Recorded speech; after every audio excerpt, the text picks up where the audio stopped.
Welcome back once more to OBGC Park. Beautiful place, I might add, at First Responder Field, sponsored by Surfer Rockville only as well. Cropdusters sitting at the league best 14-3. They take on the 5-14 Thunderbolts, who are 8.5 games behind your Cropdusters at home. Ali here with Peyton Yaus. And in that 7-1 win over the Grays, they were rolling every single facet of the game. And it started from the very get-go. You had Andrew Duncan launch another two-run home run over the left field fence, and the pitching followed suit. Just an all-around dominant victory. It was a two-run shot for Bullhouse, as well as Andrew Duncan, that broke things for the team. In terms of hitting, where are they at right now in your mind? They're about as good as you can be because they've developed the long ball, but they've also remained true to their approach. They've been generating walks as well as singles and those other base hits and doubles and sometimes even triples. So yeah, it's a full and complete offense right now. And Coach has been saying, even though they have a winning record, make sure you're working and keep on improving. So we will play the Thunderbolts, who did have a walk-off against the vaunted Big Train, but then lost yesterday against the Braves. So chance for them to bounce back. I think if you're the Cropdusters, you can't exactly take this team lightly. This is your prototypical trap game, so Cropdusters need to come out firing on all cylinders to start this game. So we will get started here with Pegues against the starting man, Hartman, from St. John's, Florida. 6:04, called strike comes through.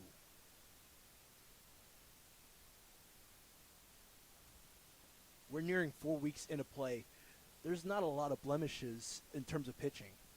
Especially for Hartman. This guy, he's been amazing. In 3 appearances, those spanning a total of 10 innings, 9 strikeouts, just 6 hits. He's yet to allow a run. I mean, this is just an incredible start.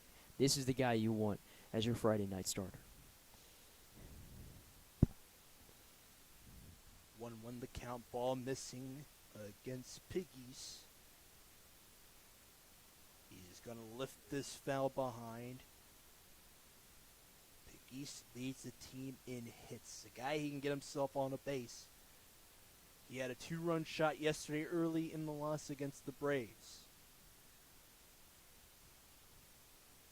He's in the DH spot, going up against Hartman. And he got him to swing on the miss on the 1-2. Hartman with a 1 batter he's faced and a strikeout already. And now to Connor Fricke as we look at this lineup. They are working with different people in the lineup. Keller, who didn't play against the Cropdusters last time they played each other at Blair High School on Sunday. He's in the lineup as well as Fricke. This one's to Hawkins. He bobbled it for a moment, and it's an out.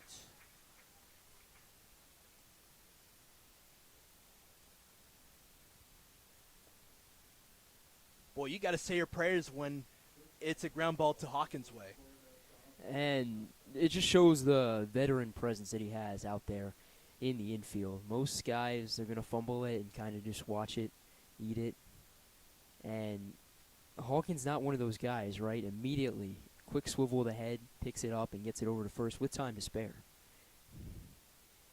Fricke out on a put out at first. And Ado Acosta not trying to engage early in this battle. Third batter face for Hartman, who's got a strikeout dealing on the 1-2 against Pegues. And it's fought off that time by the 3-0 hitter.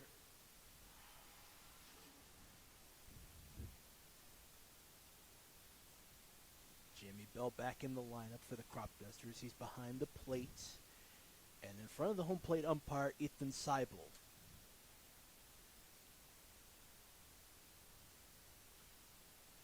He'll clip it once more, foul to the left. It is Acosta with a good look at it. Second foul ball, still a 1-2 count. Infielders for the Cropdusters are all away from the infield grass. Ryan Bowman at third. Sakai Hawkins, who initiated that double play, is at short. Patrick Gosden at second base. And this one is a swing and a miss for the batter in Acosta. Max Ring is first base. 2 strikeouts. Sandwiching in that is the 6-3 put out for Fricky. 3 up, 3 down. Still a scoreless game.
Three up, 3 down after 2 strikeouts for Hartman. Now it's to Grimes' turn, going up against Gosden.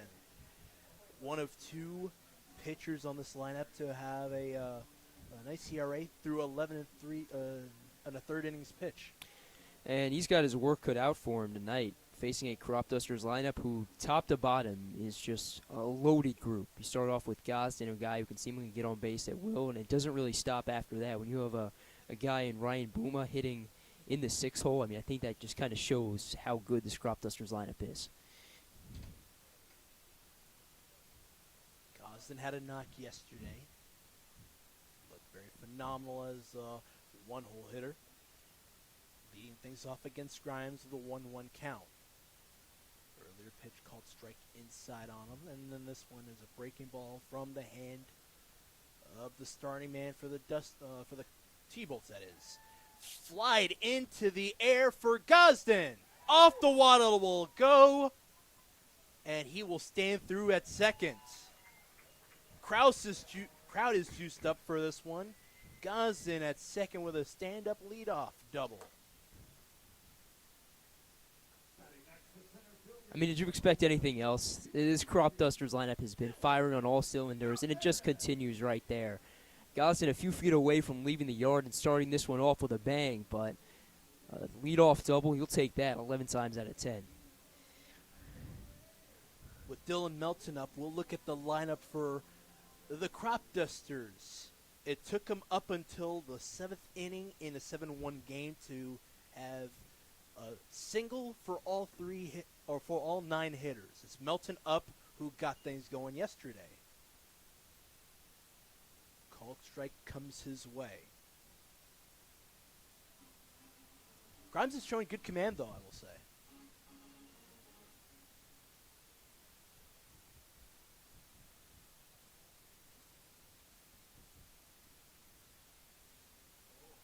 Just off the side of Kaler, and that will spring Gosden on over to third.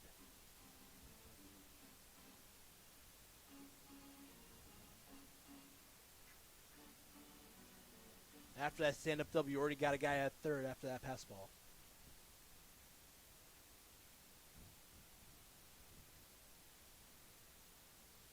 Melton with a good look. And And this will be lined away from the glove of Cam to score Gosden, just like that. Melton with a batted in single. And the Cropdusters are already up by 1. And how about the week he's had? 1 week ago, he came in and had a big pinch hit RBI single in the bottom of the 8th in that 5-3 win. And kind of comes full circle. This guy's just been a mainstay really at that 2 spot for the past week, and he's made a tremendous impact. Now to Andrew Duncan. A 2-run shot for him in the first, as well as one in the 8th. He'll look this one through on a fastball. Duncan in it now with Grimes. Carlisle, PA native. By way of Millersville, we have a lot of Millersville players on this team. Just downstairs on them. And folks, today at the ballpark, it is host family night at the ballpark. First Responder Field, sponsored by Surfer Rockville only. We were able to talk to 3 players. You'll see them later on the broadcast. Logan Hartman is one of them, as well as Donis Rodriguez and Cade Walter. That will be in the 3rd inning when we hear about their experiences. And what would be one of the make or breaks in summer ball. If you like it, it's just phenomenal.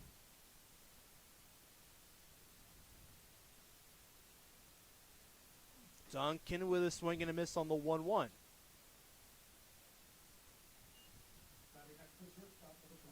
Oh, I apologize. That was a 1-2 count.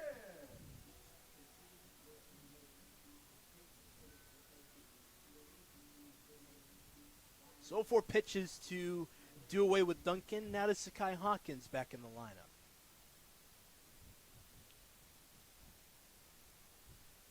In that game against the Thunderbolts, he was able to play through a run early in the contest, as well as in the Gaithersburg game, which rode through Gosden.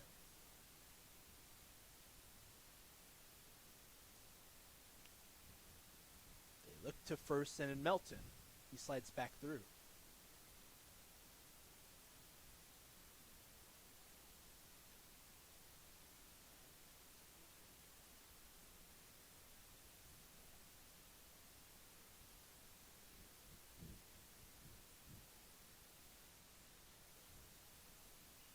Fastball missing for the Carlisle native. Grimes in and out with Hawkins. Another 1-1 count. Duncan swing and miss twice. Hawkins trying to angle away from it. Foul ball behind the grandstand.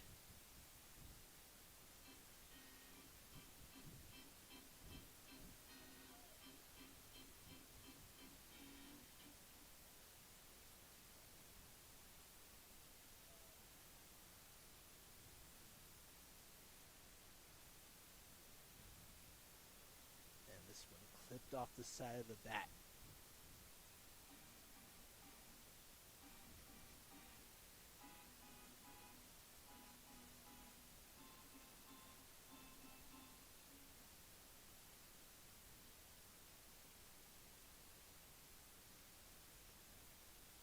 Hawkins does not offer at it.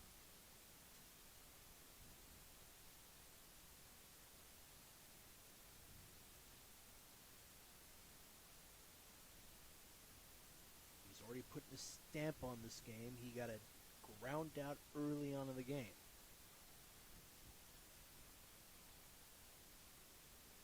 Another fight off that time for him. Quality at bat, and that's what he wants to get out of this experience. Second summer with the Cropdusters. Wants to take it back, what he's learned, over to the University of Mexico. Newly committed to the Lobos. By way of the Utah Utes. Up in the air, and this is a fly ball out to left towards the warning track, and it's gloved there by Joey King. 2 away to spring up Waring, And not tagging up to second, Melton stays put after he had an RBI and a single. And I know he doesn't leave the yard there, but still a lot of positives take away from that at bat. He's only a few feet away from going deep, and then go back to consecutive foul balls. His ability after being down 1-2 to work it to an even count. So a lot of positives take away from that at bat.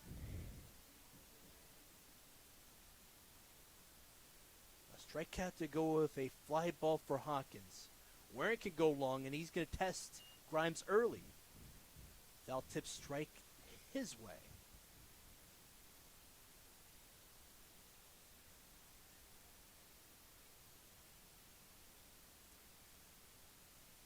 Wearing a commit with the Rutgers University team. Fly ball foul off to the side. He's already down in the count.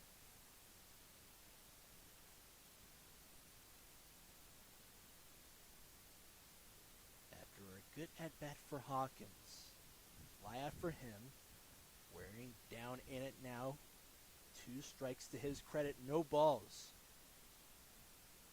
And he's down on another strike from a guy who can deal in Grimes. He's got 10 coming in today, 2 more so far.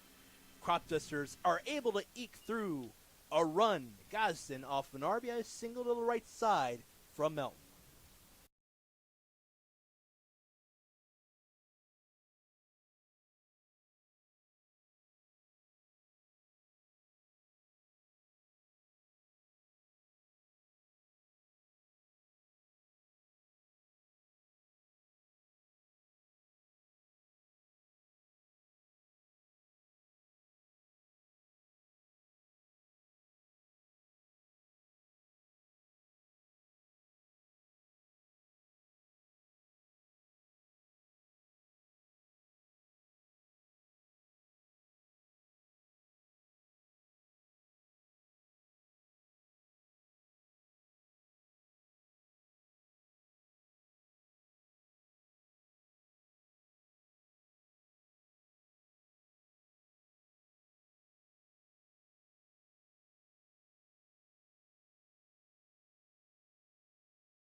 Welcome back to First Responder Field, sponsored by Surf Pro Rockville only. Hartman as well as Grimes dealing, they both have 2 strikeouts already. Yeah, definitely don't want to try and predict the future, but pitcher's duel possibly on this Friday night. Now with Kaler in it now, just a simple ground ball, and Boma and Hawkins cheating on through. And they do get the out to start things off with Lopez up. Something to keep in mind with the Thunderbolts, they were able to generate hits early. They don't have nothing so far, Peyton. How do you think they should? How do you think they should approach each at bat? Yeah, it's really just about taking it one at bat at a time, just trying to compound hits, even walks as well, right? Just trying to get runners on base one at a time, and over time they're going to start to compound, and then that's how you get a few runs on the board. And you got to take it 1 inning at a time as well. Yeah. Ground out to Boma. He made it look easy against the Grays yesterday. In the third, we saw it. There was a 1 hop over to his glove. He kind of windmilled it, and I said it should be on the Ripken report. I stand corrected. If I remember correctly, I even gave him a shout-out. Yeah. I said you heard it here first. Shout out Jacob Gold. Nice breaking ball that time for Hartman. St. John Sky trying to deal here. 1-0 is the count for Lopez, the outfielder.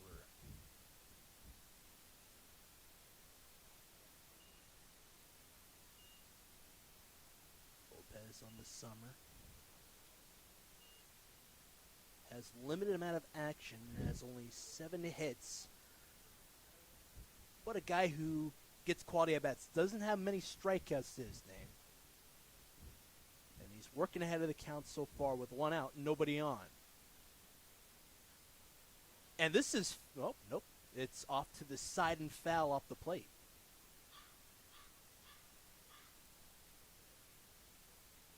All over that call, home plate umpire Siebel. The crew goes like this for the umpires, David Essman as well as Roland Hins at first and at third respectively. Siebel with an early call. Cropdusters had an early run on the day. Gaza with a stand-up double, lead things off, as well as a single to the right side, that is, a line drive. 2-2 that count on another foul ball. It goes off to the side that time. Lopez trying to work it through against Hartman. Here he is from the belt. He misses that one. A nice fastball. 2 away after a ground out to the left side. Puglisi, who as well has not a lot of appearances in the summer, he's up now. And could you script a better start for Hartman? I mean, 3 Ks and the other 2 outs being ground outs. He's keeping the ball on the ground. He's striking out hitters. All of his strikeouts were strikes. Swinging. And he's got him to bite again. Puglisi up there now with a 0-1 count.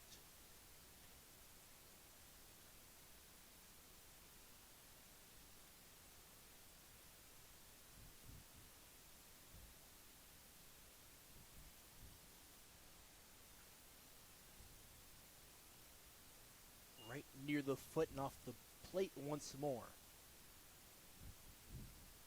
Fastball is from Hartman. Kinda getting into the bats there from these batters.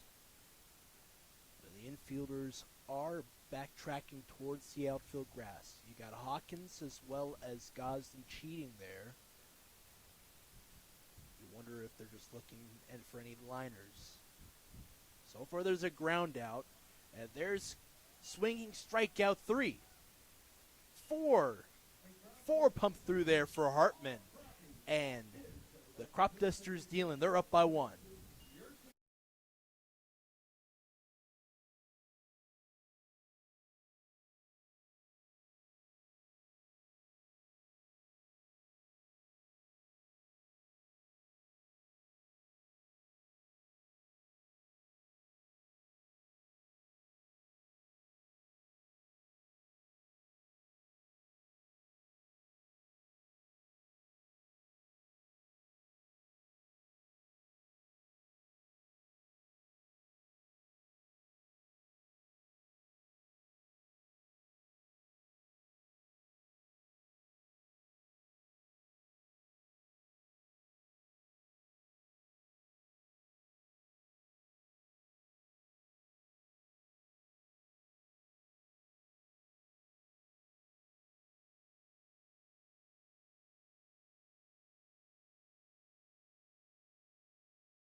Six batters face for the starting man for the Cropdusters, Hartman, and 4 strikeouts dealt.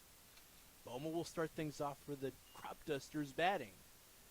And he looks this towards the throwing side of Keller. Another guy who can go yard, Brian Boma.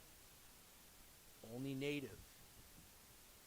Against a Carlisle hand who misses the zone in that lower corner.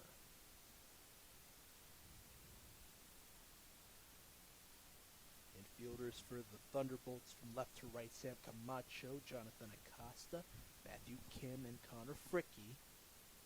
Breaking ball misses opposite side of the zone. Near the shins of Boma, he steps away with a 3-0 count. He's engaged.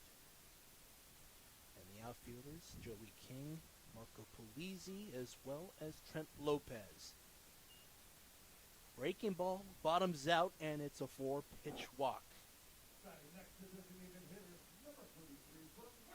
Third base runner on for the Cropdusters.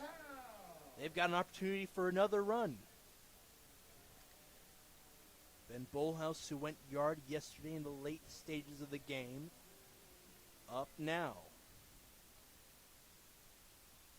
10 at-bats for him as a Golden Ram in the spring. He looks this one through. Bullhouse against Grimes.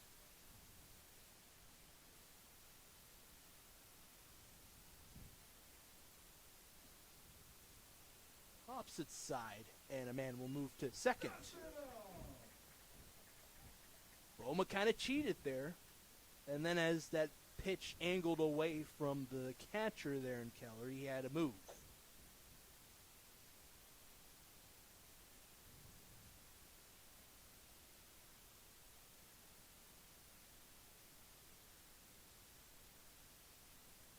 Acosta, the shortstop, was right near the base runner in Boma.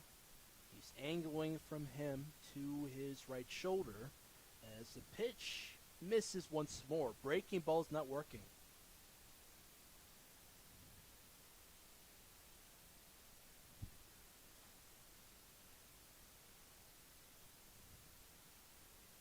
And once more behind the base runner, Acosta.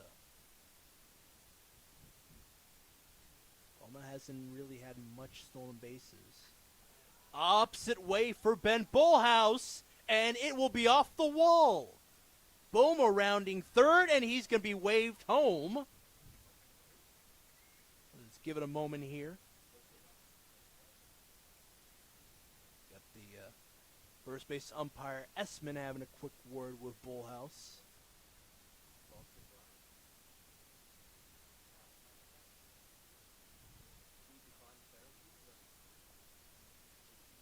Most likely a interference at the plate, and it's going to be an out for Bullhouse.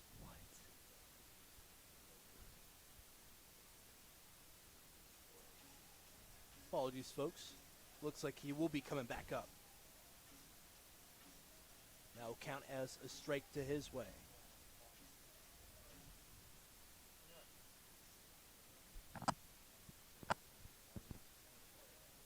There's a bulk for him. Bullhouse back at the plate.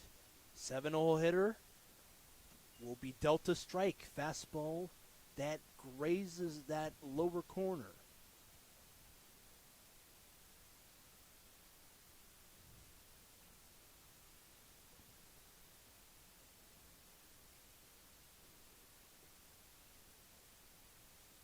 That's dealt through, and it's a 5-pitch walk that time. Confusion at the plate, and it gives way to a walk. And Another walk. Yeah, that's just a mental battle right there, because you have what you thought was a big extra base hit into right center field, and all of a sudden it gets taken away. So if you're Bullhouse, it can be so easy to just try and make up for it and try and chase after a pitch, but he remains committed to his approach, and he draws the walk, so credit him. A much more mental battle than physical battle right there. And with that second consecutive walk to start the second, with Jimmy Bell waiting patiently, it's a mound visit for the headman Brock Hunter. a Virginia High School League state champion with Lake Braddock Bruins, and the head skipper for the Churchill High School program. Well, this is a guy in Grimes who allowed 6 walks so far through the summer. There's 2 right there. Yeah, it's definitely been really one of his few struggles. I mean, you see coming into this game a 2.38 ERA, a 1.32 WHIP, and really a lot of his damage happened in his first start. He allowed 2 earned runs in 2 1/3 innings, and since then, no earned runs and then 1 earned run in that last start. So, yeah, really, if you even want to call that first start a blemish on his resume, don't really think it's that at all. But he's had a very good season, but yeah, the walks have kind of been the knock on him. Jimmy Pell with a good patience. Pitch squirts away from the catcher, Kaler. Nobody moves up on that one. At third is Boma, and at first is Bullhouse.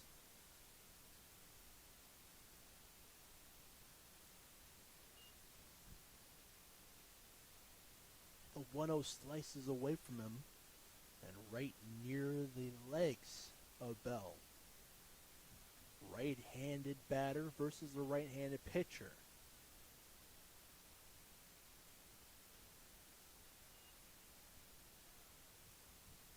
Nice fastball there on the 2-0. Misses opposite side.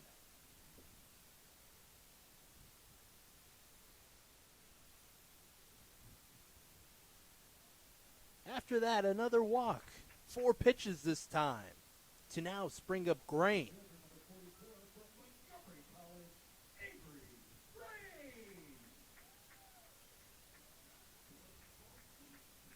What a great story. We saw him in the Big Train game home opener. Was a pinch runner. And then scored a run on his own. He made it all happen. Yeah, that's still remains one of the feel-good stories of this Ripton League season. I mean, a guy who wasn't even on the roster when his team had its first practice, and a few days later made the opening day roster, and then he's made an impact. He will miss on the first offering. It's Grain against Grimes. 3 base runners on after 3 straight walks, no outs. And Grain trying to test Grimes. Fastball on the first offering, and this one is clipped to the side.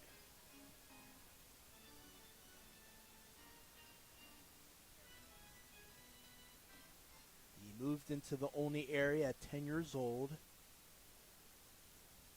And speaking of the Thunderbolts, did play in some camps at the Montgomery Blair High School ballpark.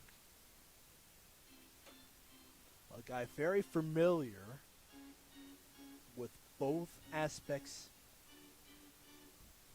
of the fields. It's Grain now with a 1-2 count.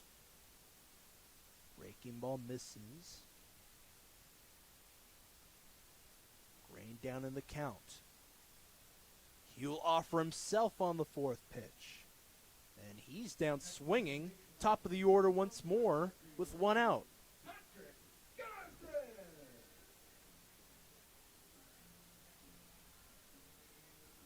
You've got 3 base runners on for Gazin. And in your 4th at-bat against the Thunderbolts a couple of weeks ago, you got a grand slam.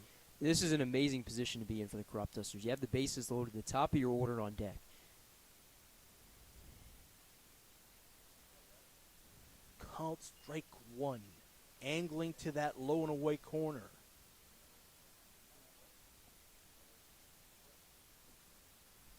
Grimes is able to pump away a 3rd batter. He's got 3 strikeouts on the day. Gazin at the first hit of the day, and he's down in the count.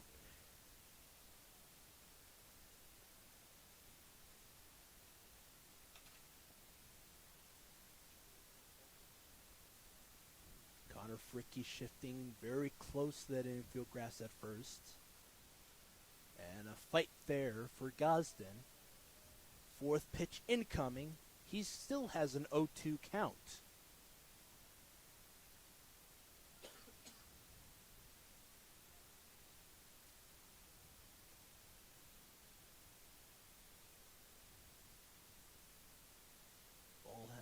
second. At first is Bell. At third is Boma. What looked like for an eternity, he went around it on the fourth pitch. 0-2. He's out. Melton up.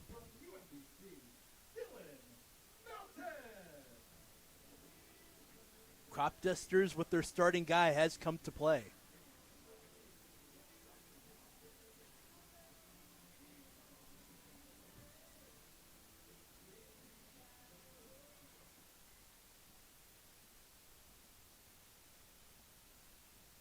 The recent commit, Florida Atlantic Owl, sends this one up in the air to the track at right center field. 3 away, stranding 3 base runners on. Grimes is able to get out of the jam. He had 3 consecutive strikeouts, but he dealt a couple of strikeouts to end the bottom of the second.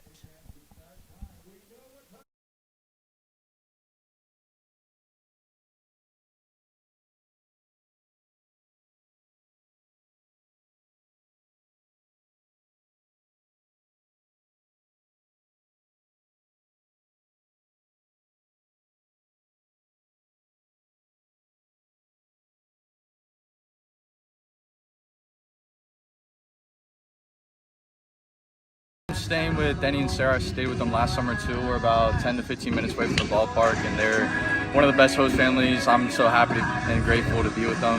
Like, they just always take care of me, and then me and Hartman, we just have a really good time staying there. It's really comfortable. Like, they give you your space. It's really nice rooms, really nice family. Have 2 little daughters, really nice. Just really nice family in general. Experience has been unreal. I mean, they've been great to us, very welcoming family, and have really just taken care of us for the last month, and I'm looking forward to living with them for the rest of the summer.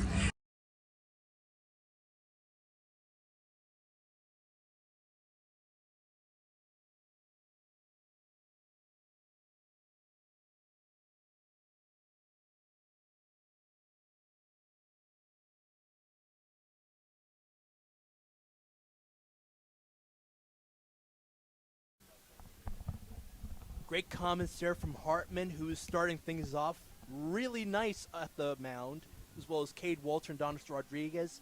Thanks again to everybody hosting, the players as well as interns. It's been a great experience meeting everybody in this organization. Would you agree? It's a family here. It's not just the guys on the team and they go back home. They go back home to their host families who make it work alongside the interns and our amazing people here in the booth, everybody on our board. It's an awesome experience. Hartman's stealing. He's got 4 strikeouts so far. The Cropdusters in that bottom inning, they had 3 walks. They weren't able to generate much. That's another thing with them. They leave a lot of people on base. How do you get out of that? It's crazy because, like, the Cropdusters are winning games by huge margins, but they could be even larger with the amount of runners they're leaving on base. It's really one of the few knocks on their offense. Now to Sam Camacho will get things going. Third baseman on this team has got only 8 hits. Bunch of quality at-bats. 48 of them. This is the 49th. Back in behind.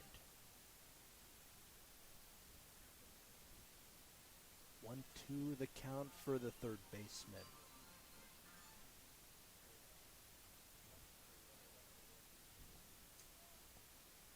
Foul ball to go with a breaking ball inside on him. Called strike 1. Here's the 1-2 delivered to the glove of Hawkins. You can count on him, Hawkins. He will not make a mistake out there at short. The Lobo gets the ground out on Camacho. Now to Joey King. And a guy who can go yard in his own right.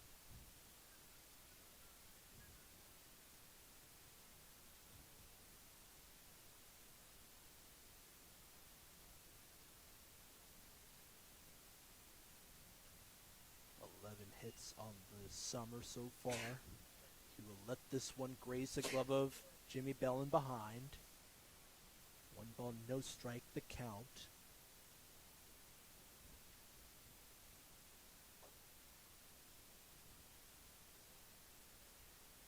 Cropdusters holding on to a 1-0 lead. And there's Hartman working with that fastball once more. He delivers this one inner half. Even count now. Home team scored that run. Gazin was driven in on a line drive to the right side from Melton. And a 2-1 count at the plate.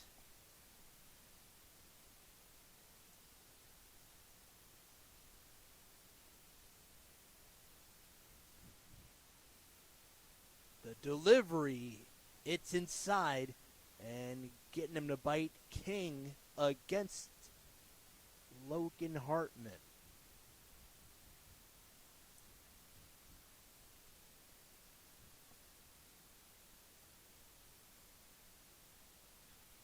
And up the middle this time. This is a fly ball all the way out to the glove of Melton, who got the day going for the Cropdusters, as I mentioned just a while ago. 2 outs, and Kim, the 9-hole hitter, up. Yeah, and how about Melton showing off the versatility this week? He's been out in left field, he's been at first base, and now he's out in center field, the hardest of the 3 outfield positions. Now to Matthew King, who's got 2 innings pitched against the Cropdusters in that first meeting of the summer. It's off the side of his bat and fouled behind.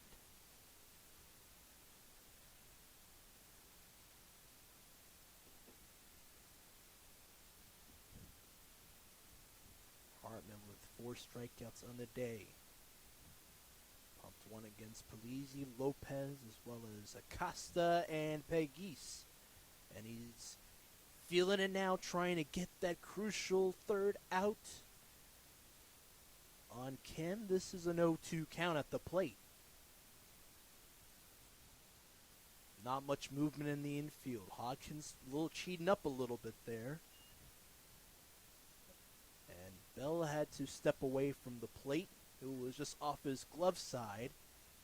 The count is 1 ball to 2 strikes.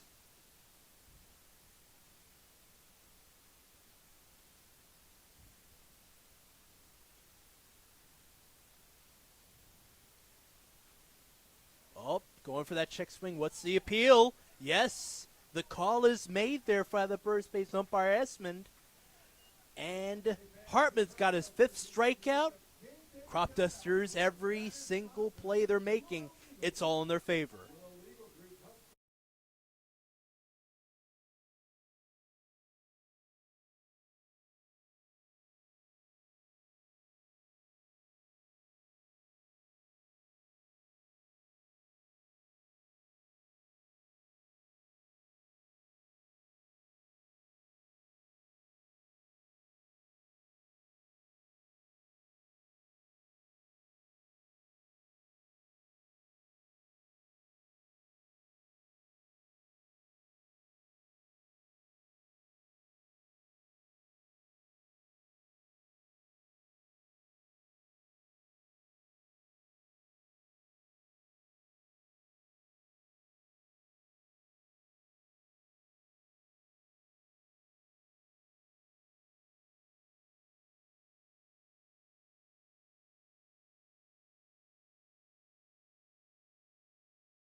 So now we're in the bottom of the 3rd here, with Andrew Duncan back up once more. He swings on his first offering.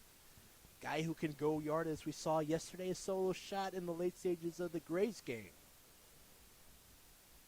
Grimes got himself out of the jam in the recent inning. 3 consecutive walks. He was snapped back into the action after that mound visit from Hunter. That really must have done something for him because he seemed like he was in all the trouble in the world and then some. Bases loaded, just one out, and then he retires the following 2 batters, those being the top 2 hitters in the order, so very impressive. In a hurry. 2-2 the count, Andrew Duncan, Georgetown Prep alumni. Hooks it foul right near the knees of leader. Watch out, sir. He needs those to do the Cotton Eye Joe. Yeah, Can't do yeah. it from a wheelchair. You know, we asked him as part of our reflections for the summer. We talked to him. That's going to be upstairs on 2-2 pitch. But how about that, though? He was saying that we were asking about how he does Cotton Eye Joe and the way he dances. He said he was coming back from a knee replacement or knee injury. So good that he's now getting it back in it with his players. This one is chopped on over to Acosta. And an out. One away with Hawkins coming back up once more. Last at-bat for him. He was able to draw a great at-bat against Grimes.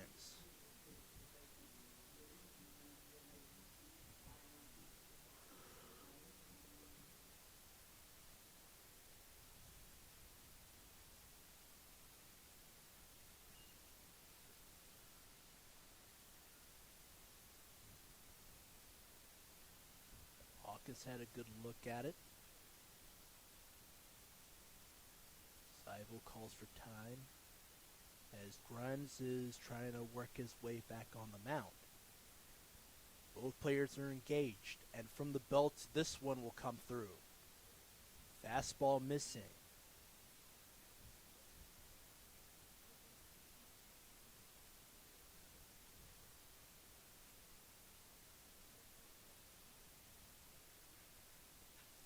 Hawkins will tag this up the left side. After a great at-bat in the first, Hawkins delivers a ground ball and a knock and a single.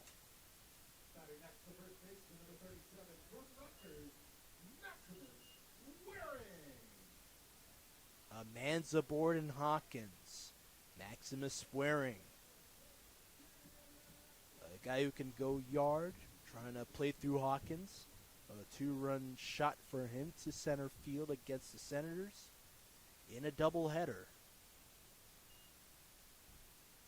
Just off to the side. Keller had it gloved. 1 ball, no strike, the count.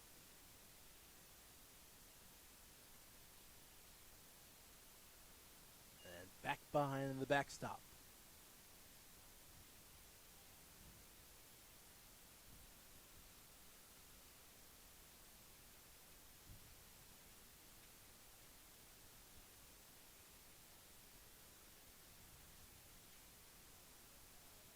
Does not chase after a low pitch. Hawkins at first. He has a hit on the day. A ground ball to the left side past the sprawling hand of Camacho. And a fastball missing. 3-1 the count. Hitters count for Waring.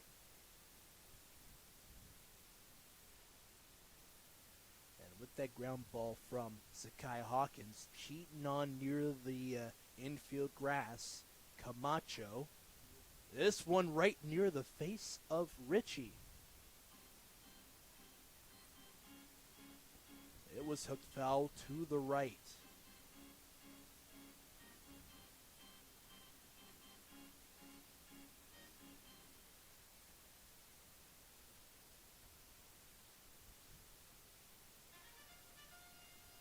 It's a close contest, though, Peyton. And you can tell the Cropdusters, they want to pull away. They've had a few opportunities to do so, but just haven't been able to so far.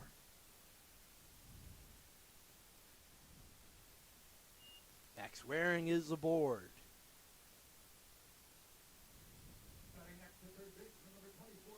Hawkins with a slow jog on over to second. Fourth walk on the day. Grimes gave it up. Now to Ryan Boma, who had the first walk against Grimes today. He's back up. Now it's a matter of how does Grimes get back into this one. You do have an out, a ground out over to short, and Duncan was retired. He goes with a fastball, and it misses downstairs.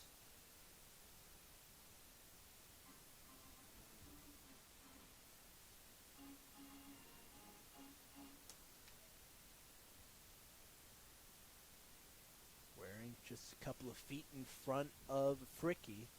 And Hawkins trying to cheat away from the bag at second. Here's the throw on through, and Hawkins has a foot there, just as a bit of insurance for him.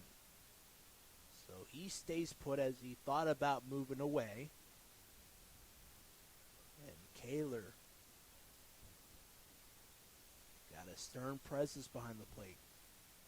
With his body language, he's saying bring it. That pitch does not help. It goes away from the zone.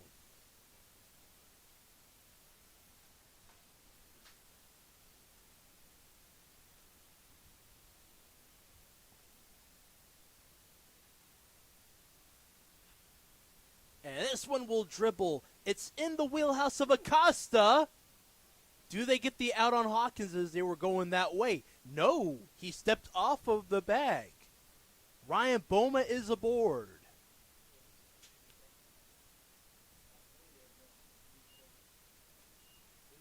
And now here's Brock Hunter in a hurry.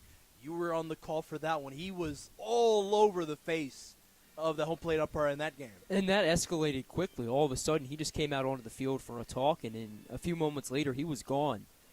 So I want to say he's learned his lesson this time. This is just going to be a short conversation, but crazier things have certainly happened. Yeah, on that play in particular, it was Ryan Boma who was trying to air this one out to left field. It was off the wall and into the glove of the outfielder out there. They said it was an out, but then they gave him a sac fly. It was just a whole commotion after that. Yeah, the hat came off. We don't even want to know what was said, and it went array very fast. So now here's another conference. For the time being, it was Hawkins who was tagging up from second to third. A ground ball off to the side.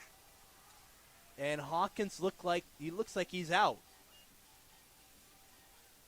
Bang, bang play, and they say the base runner is out. But the key thing, Boma is on. You keep a runner on, even if it's not the runner at third, you still get a runner on, which is very important. 6-5 put out. And fielder's choice play retire Hawkins. Safe at first is Boma, and at second is Waring. He had a 5-pitch walk. Adam Leader now. Still having a quick word, and a couple other people in the crowd helping out the case. Boy, I don't want to be Sam Camacho.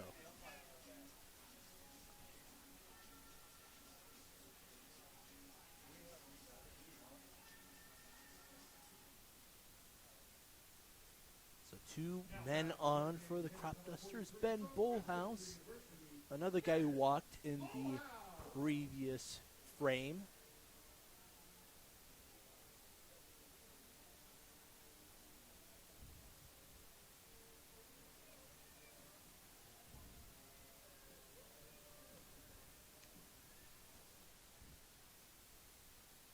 Let's see how Ben Bullhouse settles into the plate. He'll look this one through outside of the zone.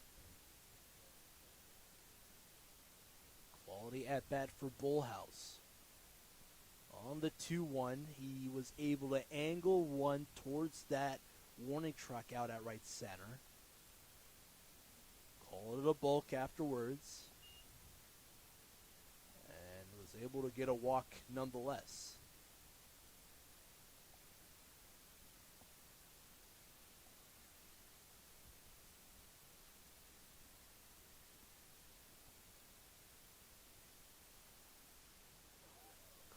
Strike one comes through outer half.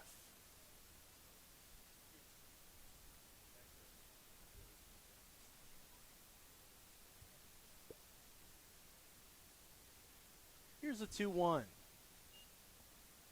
This one inside and low.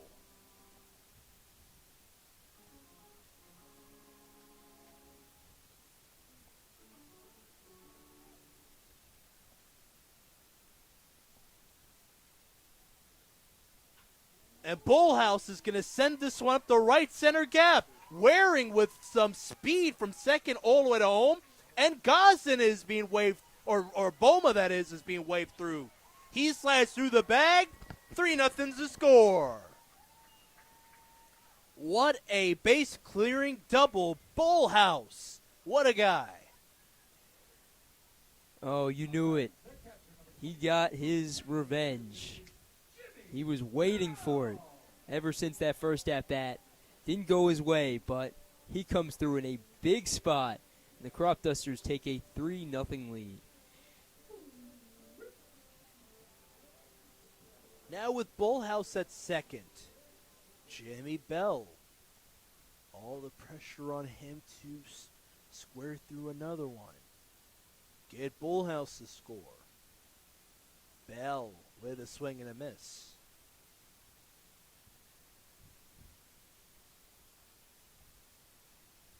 Grimes working with 2 outs. A late call from Hawkins. He's retired on a putout as he was moving to third. Bullhouse will move back to second. 1-1 the count after the swing and a miss.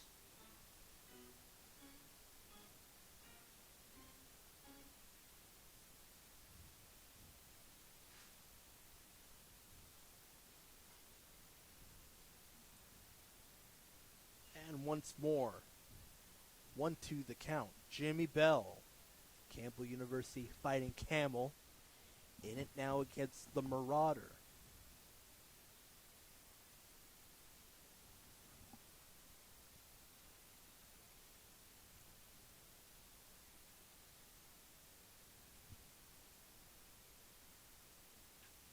And Bell sends this one up the middle. Bullhouse is being waved through by Leader. And here's a late throw. It's offline.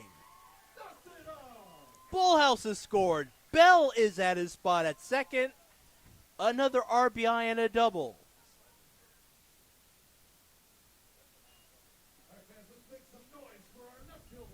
Designated hitter today, Sammy Berman for Jimmy Bell. Brock Hunter is going to come back once more for Grimes. He had his hand up. It's singles the day, and it's done for Grimes, who started off with 4 strikeouts through 2. He gives up 3 extra runs.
Brady Grimes looked good through 2 innings of play in the last 2/3.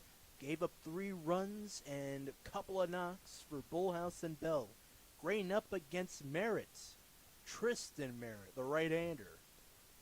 With a good look to Bell, he unwinds, and it's fouled aside. Yeah, the big issue for him so far this season has been the free passes. He's issued 7 walks in 2 1/3 innings, just 2 strikeouts to compare, so definitely needs to work on finding the zone.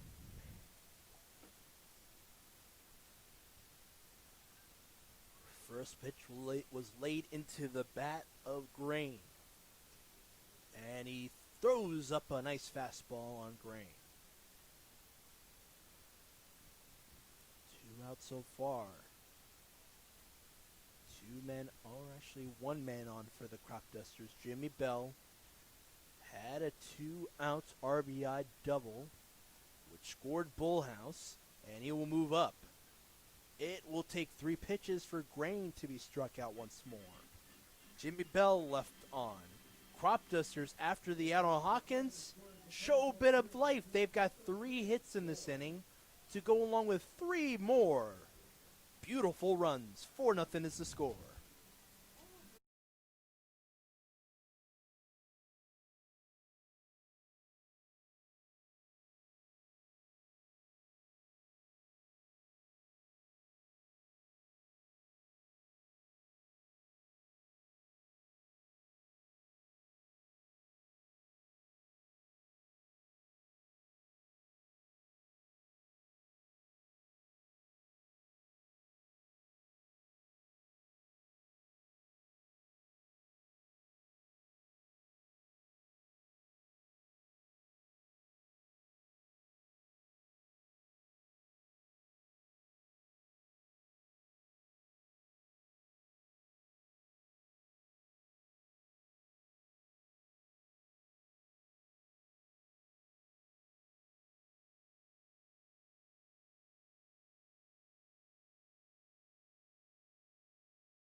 Starting hand for the Thunderbolts chased out in Grimes.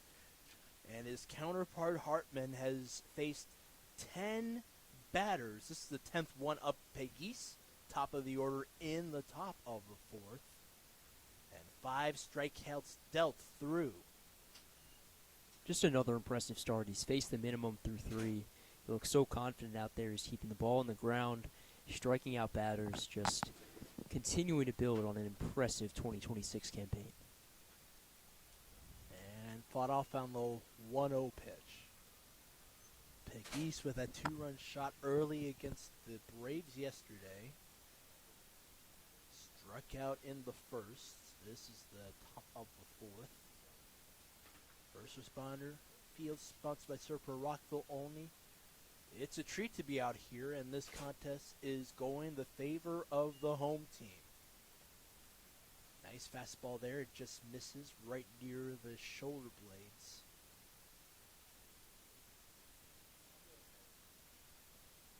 That's the chest, that is, excuse me, of Pegues. 2-1 the count. And the delivery this time is fouled off.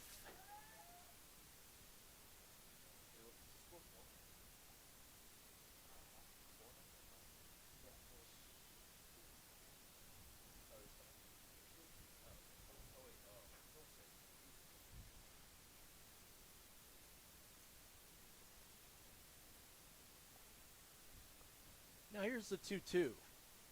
Lifted up in the air this time. Two men giving chase. Melton as well as Duncan. The latter's got it in his glove as he cheated to his right. Near right center. And Pegues down. Fricky up who grounded to Hawkins. As a batter, you don't want to do that. Hawkins will make you pay. Back up one more time is the former Fricky. Where the low stance trying to stretch the zone inside. And it's dealt through that time. Hartman with a breaking ball.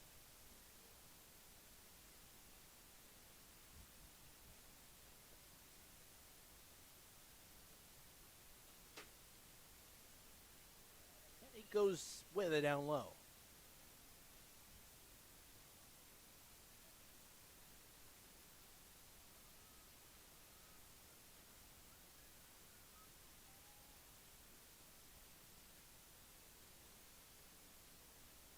Delivery bottoms out.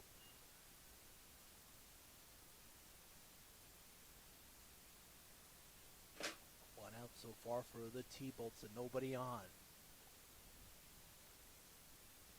Fricky looked at the 1-1. Here's the 1-2 and that one is off of the glove and behind.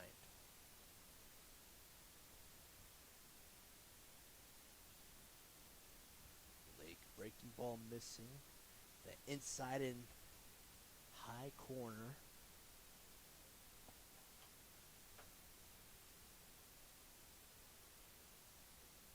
And he swung, got it on the 2-2. The sixth strikeout pumps through, and Fricky is retired. Bring up Acosta once more.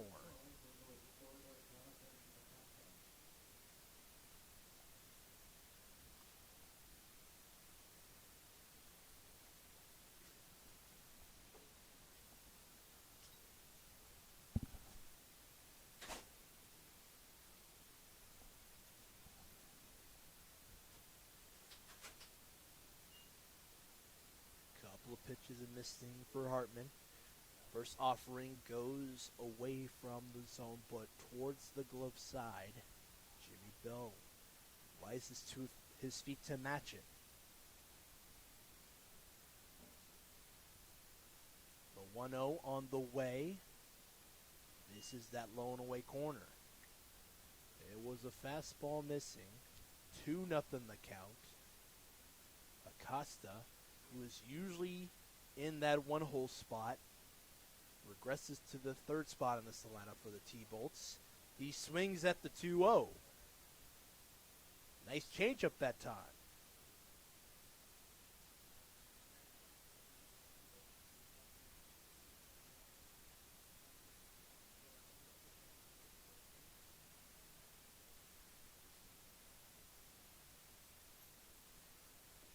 The delivery.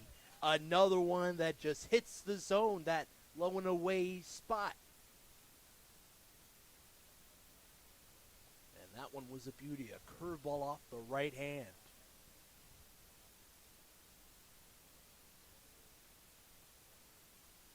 Once more. Goes that fastball. And that angles foul to the left.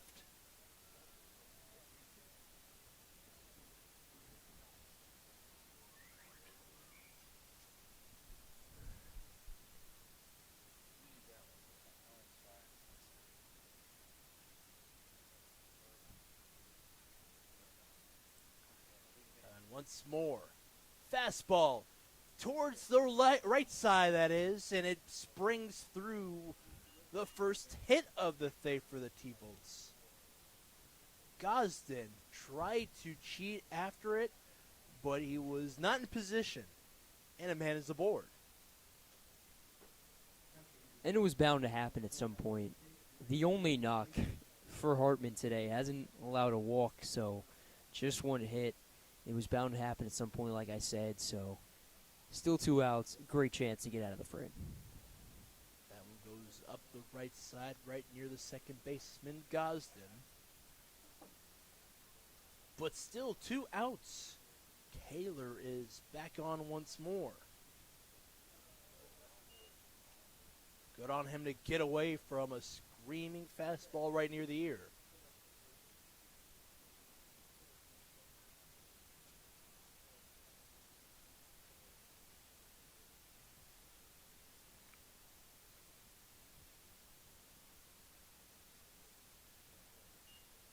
Breaking ball misses.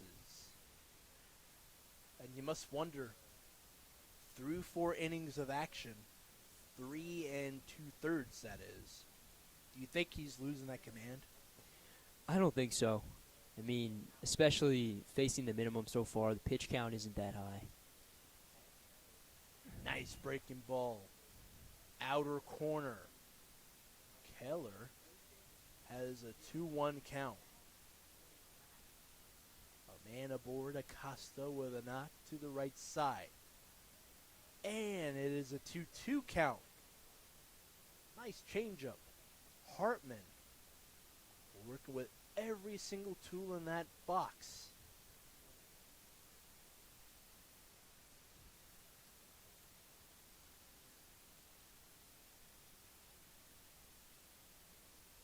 And a swing and a miss on the 2-2. One man left on for the T-Bolts. A single is all they can muster.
Bottom of the 4th, top of the order for the Cropdusters. Gosden got the day going with that double, and he is back up to the plate. Merritt's still on the mound for them. He dealt through a strikeout to end the 3rd, and we'll start things off with that breaking ball to that outer half.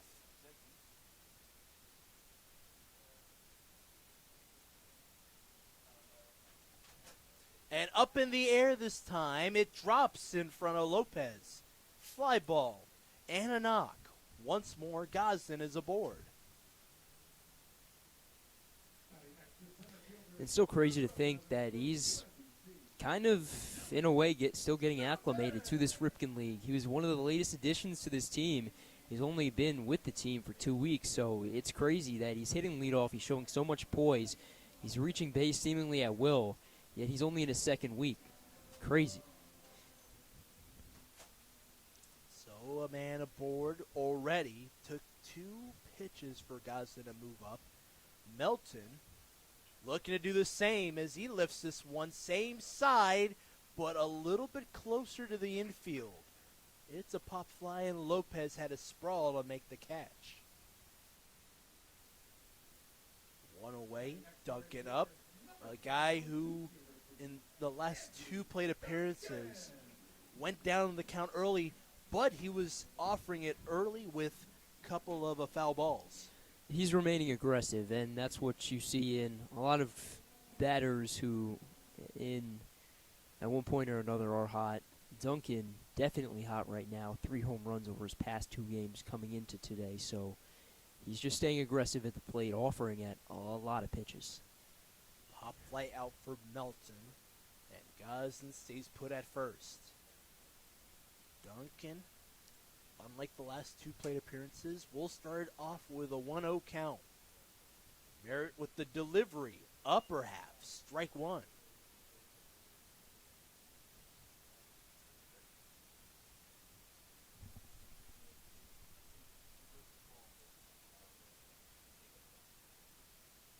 Duncan with a 1-1. He looks at it, strike at the plate, and back and behind. Gosden is able to slide through. Keller. Throw on over to Kim. He wasn't able to get it in front of him. It was just behind. And it could have been dangerous if you think about it, Peyton.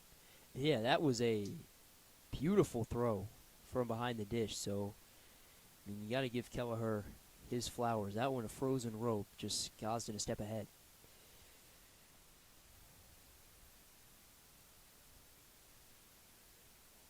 They will look the way of Gosden. He was able to steal the bag at second. At the plate with a 1-2 count. Duncan trying to get himself in it.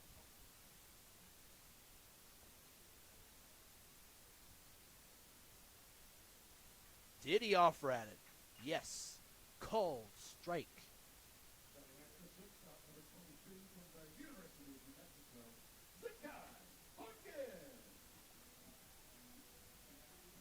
Two strikeouts in relief.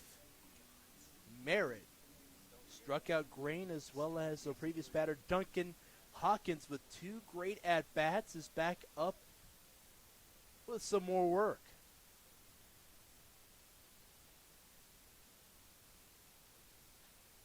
Oh, and this one's lifted up in the air in the outfield grass, waving people off. Acosta has got out number 3. Gosden with the early knock, but nothing doing outside of that.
Day's over for Logan Hartman.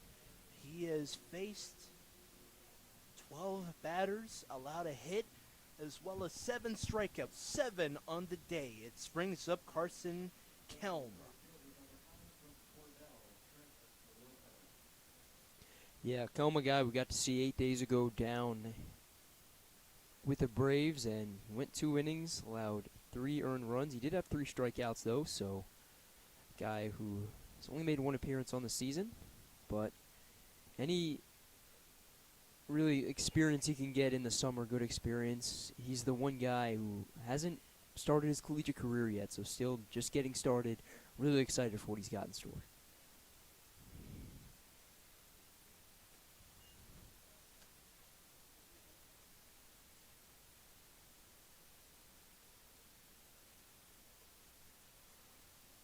The count. Start things off with Trent Lopez. Swing and a miss. 2-1 the count. With a southpaw. Trying to deal the breaking ball early.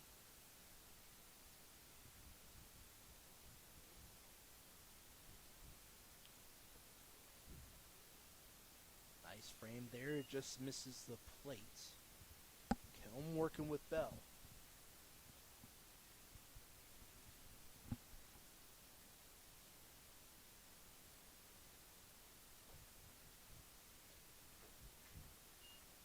Pitch walk sends Lopez aboard.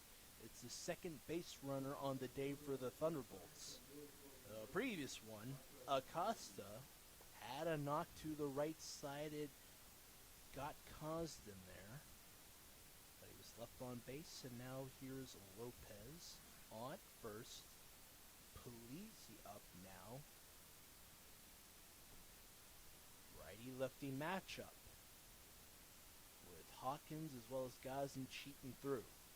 Called strike inner half.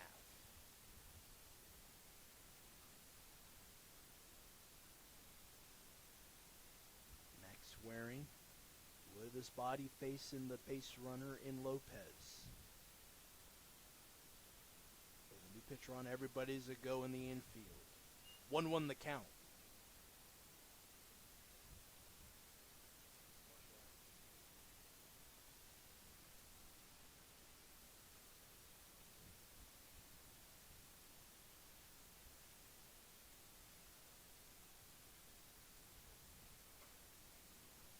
Pitch elevates. 2-1 the count.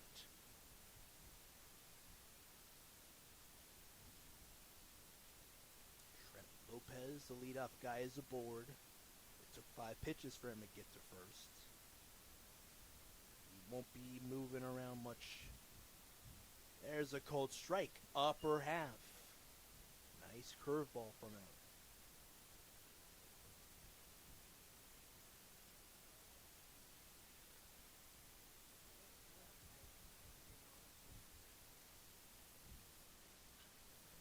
And this one is gloved. Look at that. To frame. What a play. Polizzi lined into the glove of Boma. An awesome play yesterday. And he does his work to get the out and frame up Lopez. Oh, that was incredible. I mean, just... I'm speechless. He's done it again. Polizzi down on the line out. Bring up Sam Camacho, who grounded to Hawkins, who has been very excellent as a shortstop. And Kelm trying to deal it through.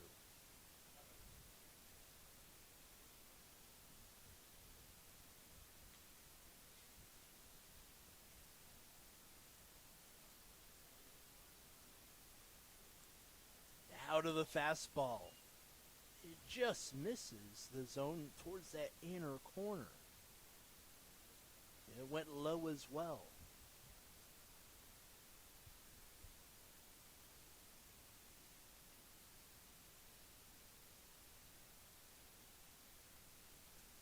One. Swing and a miss outside. Fastball was going to miss either way. 1-2 the count.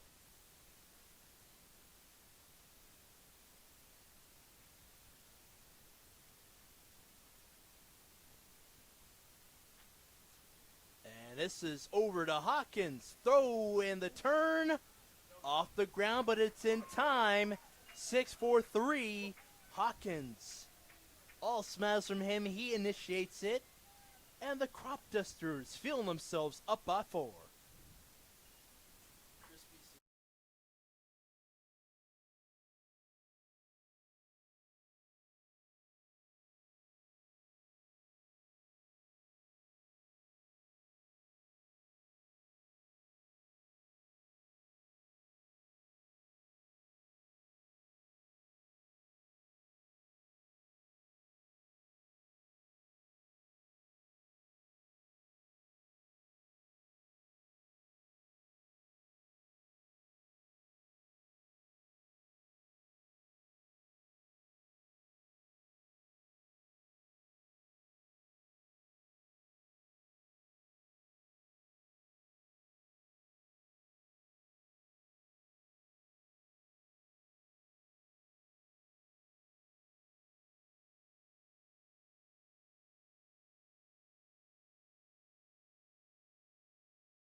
Thanks for tuning in to the Cropdusters Baseball Network. Cropdusters up by 4 runs. Finally joined once more by Brad Scott. Hey, Brad. How you doing, Ali? Oh, great. It's a fun day at the ballpark. First of 4 meetings throughout the weekend. It's just been fun throughout. It's going to be a fun weekend of baseball. A lot of home games this week after being on the road for a while here, so it's good to have everybody back. This team, me and Peyton were talking about it, sir. They have great pitching. They have great fielding, and they also have great batting as well. So what gives for this team? Yeah, no, I give a lot of credit to our GM who went out and put together a complete team. We were talking about it earlier today. A few years ago, I think we were chasing more of like kind of the bigger name school kids, and I think now we're bringing in guys that come in, with 100 at-bats kind of for the season under their belt. Yeah. So they're ready to kind of hit the ground running. They don't need a lot of ramp-up time, and we've got some really good relationships with the schools that are sending these guys to us, and Brian's done a great job of constructing this team. And you had a little bit of play as well. I overheard you said you had familiarity with Kyle Rogers. Tell me about that experience.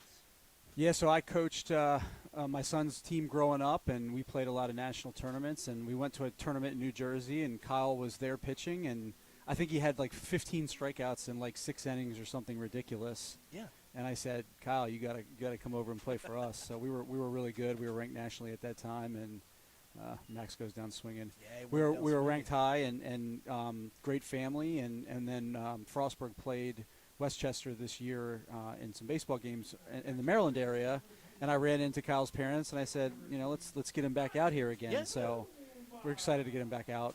And get to see him again. He's a great kid. Another great kid you've raised, Brian Scott. He's been working himself back with those at-bats pregame.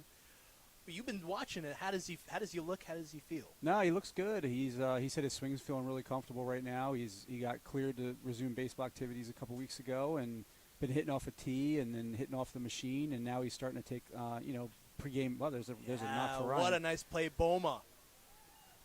That one to left center gap. Oh, juggled, so he's going to take second. Yeah. We love it, another knock. And they're hitting it tonight. Yeah. So he's ready to go. So we should see Brian back in the lineup sometime next week. You've seen a lot of Ryan Boma's play. Him, his brother. Just tell me about how's it like just dealing with the family. The Boma family is fantastic. They actually also sponsored our team dinner the other night, so we'll give them a shout out for that. Ryan's a great kid. Played growing up in this area. Played in high school with Brian. They won 3 state championships together at Sherwood. Mm-hmm. Kelly's fantastic. Michael's fantastic. So they raised really good kids, and it's a great family here in Olney. It is a great family. I love meeting everybody that's a part of this organization. Oh, that one skips behind the plate. Well, I tell you, with these Cropdusters, they're able to get stolen bases, generate hits. Just everything's working their way. Yeah, no, they are really hitting the ball well right now. They're locked in. I think we're putting up, it feels like 8 to 10 runs pretty much consistently a night. The pitching's been really good. Like you said, defensively we were good. We really feel good about where we're at right now as we kind of hit the midway point of the season. And, we have our eyes set on lots of big things this year. For sure. Back to the operational part of things. Post-game meals. That's one of the more important things. To the players, for sure. Yeah. What sets Olney apart from all the other teams in the league? I think it's the community here in general. You said it, like, it's post-game meals. Tonight's host family appreciation night. It's the fact that we can go out and get Lindsay, who does a fantastic job here kind of coordinating our host families. We can go out and get 15 to 20 families that are willing to host players. It's a lot to ask. Yeah. And they do it, and they build relationships, and, it's been a fantastic. So it's just the community here in Olney. When this team was brought here, we talked about this would be set up for success because Olney's such a great baseball community between Sherwood and good counsel. Olney Boys and Girls Club here that feeds into the programs. Good counsel, Blake, Magruder. Like, there's a lot of really good baseball players that grow up here. So it's a big thing. And you direct OBGC, which is where we're at right now.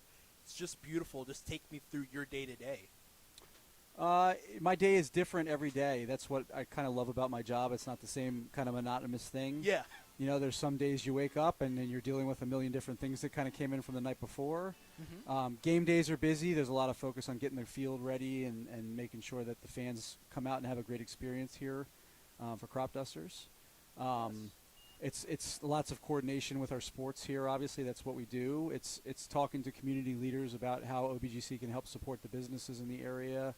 I'm also the vice president of the Olney Chamber of Commerce, so we have a big sense of responsibility in terms of the things that we can do to help the businesses and the economy in this area. Gotcha, I understand. Took it. Bullhouse with a walk. He's been hot. Bullhouse has been hot, huh? He has been, yeah. 2-run shot yesterday against the Grays. Well, you got to feel for himself. It's me and Peyton. We've been talking about it. Improvement. 10 at bats for him with the Golden Rams. And a PSAC conference that we've talked about, you, Brian, that you said they're basically like a mid-major program. Yeah, the PSAC is a fantastic league. You saw it with Westchester making the World Series this year. We're fortunate to have a bunch of the Westchester kids here.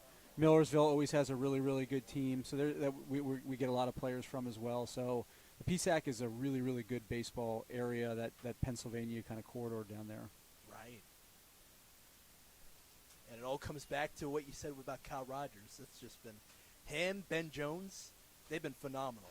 And they're gamers, too. Like, the kids in that area, it's kind of a blue-collar baseball area, right? So they'll go out there and they'll play as long as you want them to, as many days in a row as you need. And, we've been fortunate to have a lot of great kids coming up through that program and that league on the Cropdusters over the last couple of years.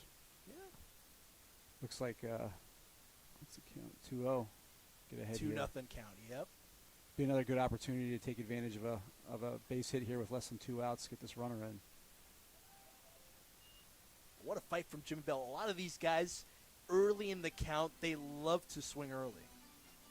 Yeah, no, I think it's the mentality that leaders talked about. It's just going out there and looking to attack and to do damage.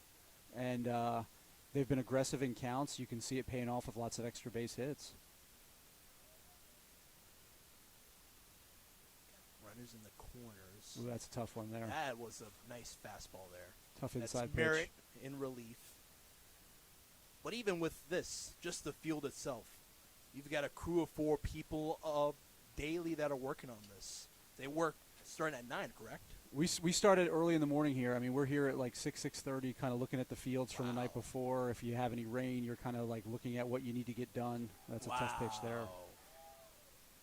Yeah, punch out we at the plate. We have to check TrackMan on some of these calls tonight. Lucas is shaking his head over there. Looks like we got a pinch hitter. Walter's coming in for Avery, it looks like, I think. Yep, Avery Grain, yep. Yeah. Who got struck out twice. But quality at bat in the first, and then it was a 3-pitch strikeout in the third. But about the field again, Brad. Yeah, so we come in early in the morning. We ensure that like it's all kind of ready and prepped to go. We have camps going on right now, so we get it ready for the camps that start like at 9 o'clock here. We have a great baseball camp here run by the Sherwood head baseball coach Sean Davis, and Yes. he does a really good job. And then we get right into the Cropdusters, so he kind of frees the field up. They redo it, and it's ready to roll at night. But we take a lot of pride in the fields here in general. We have a really good crew that works on them. Top Dog that has been on our maintenance provider for the last 5 or 6 years now, and the fields here are just immaculate. We constantly hear great things about them from people. Oh, yes. And even with those camps, you're talking about Sherwood, OBGC camp, you also got the Cropdusters camp coming up very soon. That's right. Yeah, we're excited. We have it a couple weeks over in the Howard County area at Schooley Mill, and then we also have 1 week here at OBGC. So lots of opportunities to get the young kids in and working out with the Cropduster players and coaches. Okay. Oh. Little action over on this side of the grandstand. Yeah, we got a fan, got a ball over there, it looks like. But what are the expectations as a player from your perspective as you go about these camps? We love the opportunity to help the kids get better on a daily basis. Oh, that's smoked. Wow. Oh, does Down. he have it? No. Nope, it's down. It is playable. And it's going to roll. He was going to take 3. Bullhouse will score all the way from second. Oh, boy. Walter is aboard. Good job, Cade. That ball was smoked. What What good was that play one off there. the bat there? 100 off the bat exit velocity wise, so he got that one. Oh, still work with 2 outs, but they got a knock. They did. It's a big hit there, Yeah. yeah. Get some more separation and some room here so that we can continue to pile on a little bit. But to the camps. Yeah, no, I think it's a great opportunity just for the kids to come out. A lot of them are in our baseball program. We get a lot of kids that are in different baseball programs as well. But just a chance to get a little bit better each day, right? Like that's what we kind of talk about with the kids at the beginning of the day. Like figure out something that you want to get better at, and then let's talk about like how to get you there. And a lot of repetitions, all aspects of the game. So you're doing fielding, pitching, hitting, running, infield, outfield. So you're getting to kind of do a little bit of everything here at camp, and just really good opportunities for these kids to be on fantastic fields and be around really good baseball minds. I understand. When you used to coach at that youth level, what aspect did you love teaching the kids about? Was it the fielding? Was it the hitting? I loved, I called pitches for our team as we went along, so I loved that aspect of the game. From my standpoint, the first and foremost was just developing really good people. Yes. Like we believed if we put the right people in place that we could get a lot out of them. We wanted kids that were coachable, and that's the end of the inning there. So we wanted kids that were coachable, but I loved all aspects of the game. So for sure. yeah. Thanks again. Thank you very for the much, time. Ali. Appreciate it. For me and Peyton, thanks again for the experience. Great. Good luck. Let's go Cropdusters. Let's go Cropdusters. And they take another run on the board. 6-0 is the score.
quick adjustment there for King going up against Kelm. Hartman has dealt it early with 7 strikeouts, only faced about 12 at batters. And I'm excited because I think this is a great opportunity for him to kind of settle in. His team has given him even more run support. It's now a 6-run lead for the Cropdusters, so a very low-leverage situation for him. Excited to see what's in store. 1-1 the count for King. Kim waiting on deck.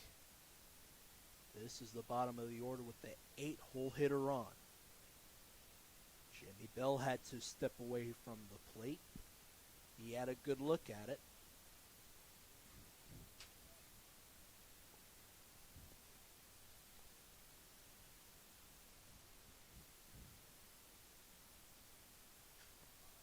Lifted up in the air this time, but playable for Cade Walter. 1 out so far there.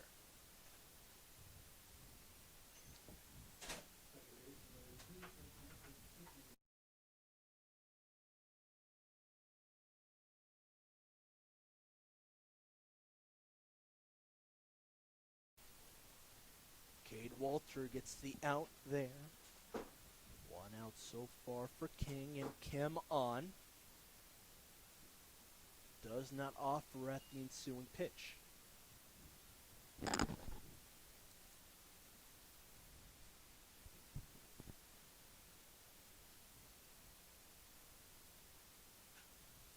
And this one towards center field, where the backtrack is Melton, 2 away on 2 flyouts. Bring up the top of the order. Pegues coming back up once more with a quick jog.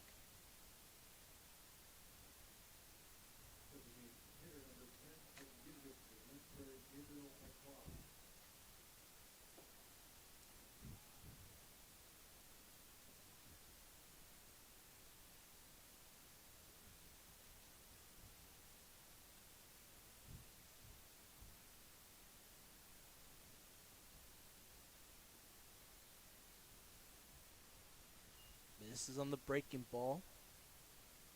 Kelm in it now against Pegues.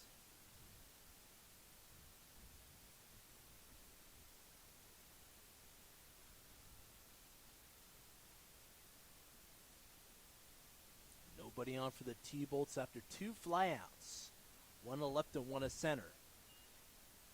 Avery Green out of the game. Cade Walters at left field. He was able to get that crucial first out of the game. And in his first at-bat had a 2 RBI triple. Brilliant play. And a fastball missing.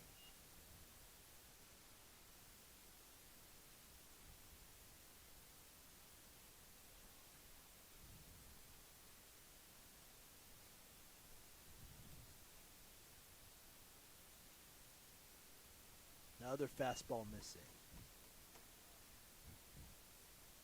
And that will spring up the third base runner on the day for the T-Bolts. And the second walk surrendered from Kelm. Bring up Connor Fricky now, who grounded to short in the first.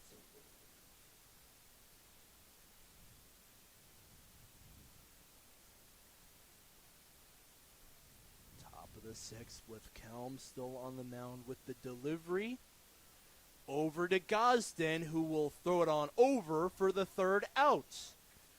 Waring with the touch and the look.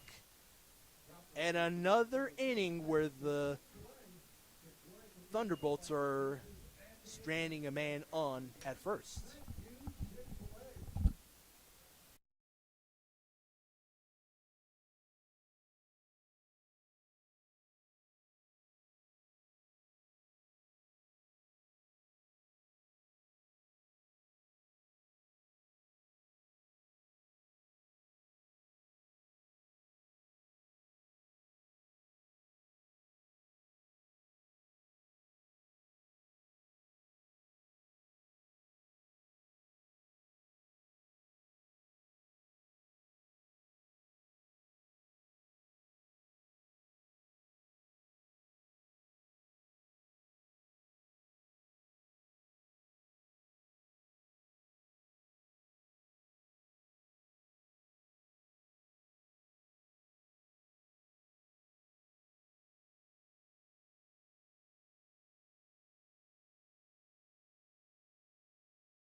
Another phenomenal inning for the Cropdusters in the fifth.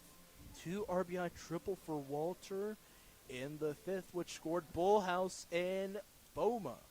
And now Melton on. Doesn't have a run today, but he has a single, which drove in Guzin in the first.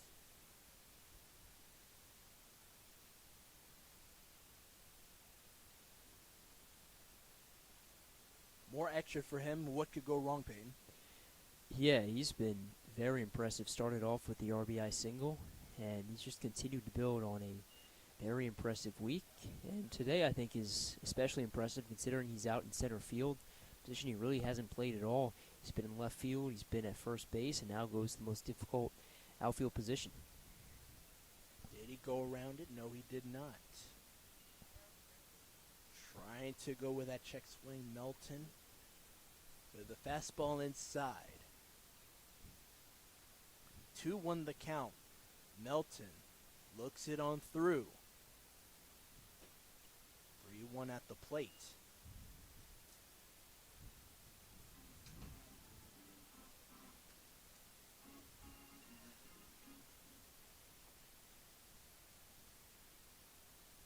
Here's a good look from Melton. Lifted this time towards the left field side and an out. King bent back and had to step up to make the catch. 1 away so far with Duncan coming back up. Hitless in the game. A swinging strikeout in the first, going along with another one in the fourth. Bottom of the sixth.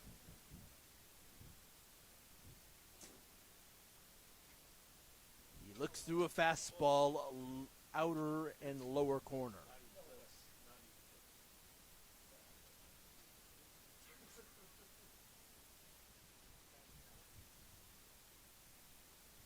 And this one a little bit higher, and Duncan was able to square into it. Duncan's already down in the count. No balls to 2 strikes and 1 out so far. Fly out for Melton. Fastball upstairs.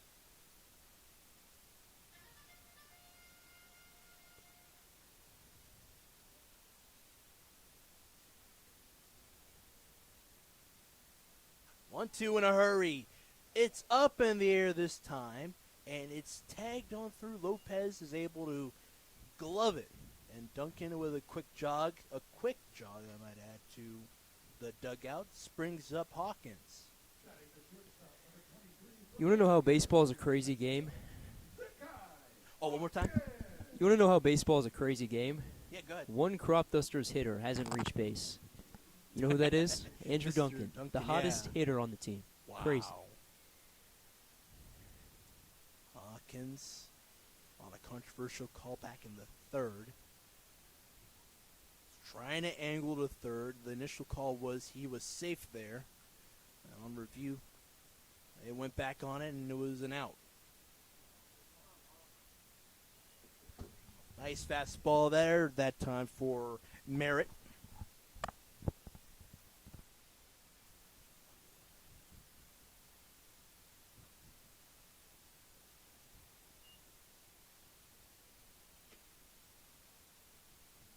Hawkins trying to will himself through this one.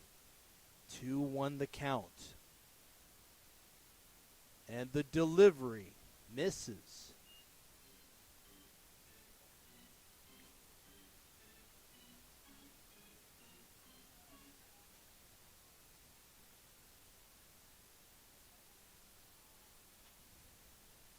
Hawkins will send this one over to left center.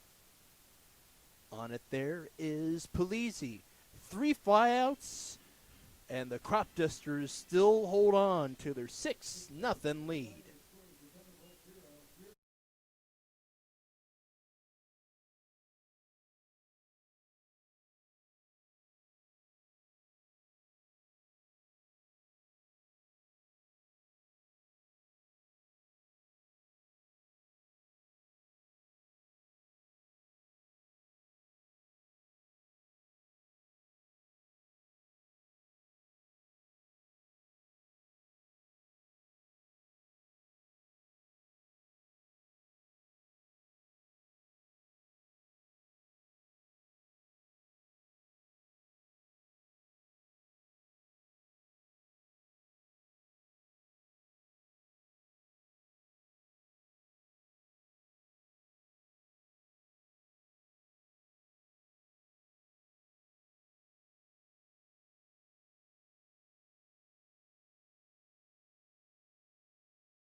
Day's over for Carson Kelm through 2 innings of work. No strikeouts, did allow 2 walks. Insert Ben Jones, the reigning pitcher of the week in the Ripken League. Yeah, he had a very impressive game against these very Thunderbolts on Sunday, which propelled him to those honors. So excited to see what he's got, facing a team that he dominated just 5 days ago. Both Kelm and Hartman allowed 2 walks and a hit.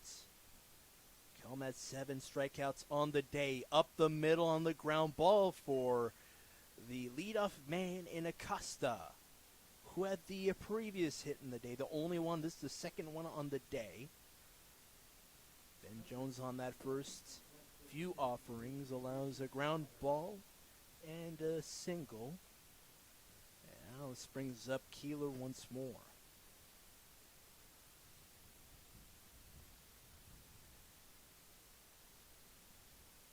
See how Jones settles into this one. 11 strikeouts in those first 2 appearances. 3 against Senators, 8 against the... Here's Hawkins with the look. Double play. And as I was mentioning, 3 strikeouts against the Senators as well.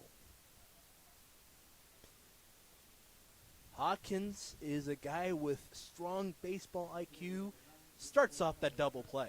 And that's awesome because we talk about the versatility with the Cropdusters and how so many players can play so many different positions, especially in the infield. But the one issue that it creates is that you're not going to have too much consistency at those positions, and you can kind of lead to some errors. But I mean, the Cropdusters look just like veterans out there. Jones with a look. Works with that curveball, and it misses.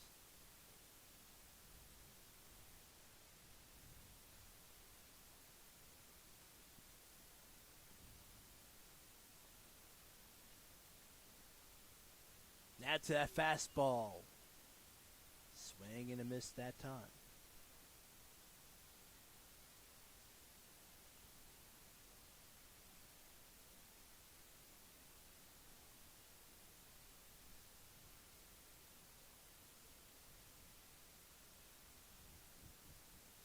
Balls, 1 strike at the plate.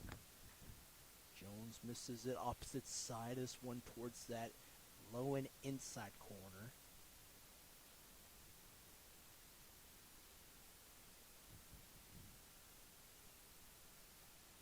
Two one lower corner once more.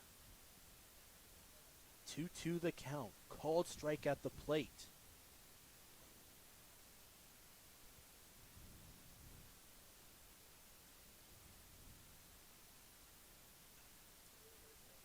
There you go. Trent Lopez lines to Gosden. After that double play and that single, Cropdusters are still up by 6 through the middle of the 7th.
back to the action at First Responder Field, sponsored by Serpro Rockville only.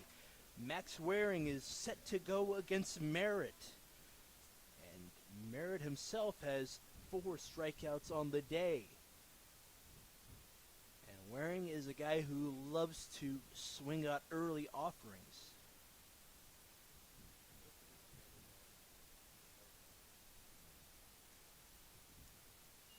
Just off of the logo and back towards the Cropdusters side. 1-1 the count. Ball 1 after a swing and a miss from Waring.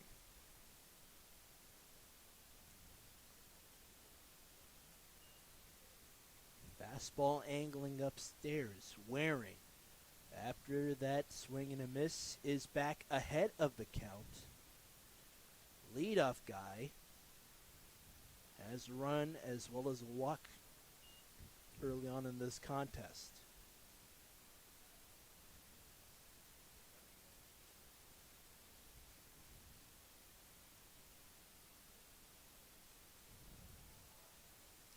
Five pitches, and it will send him on over to first. A slight jog that time. Ryan Boma back up. And that's Waring's specialty right there. Even when the bat isn't there, we saw it in just his second game when he drew 3 walks. Even when he's not making contact, so patient, reaches base for the second time via the free pass.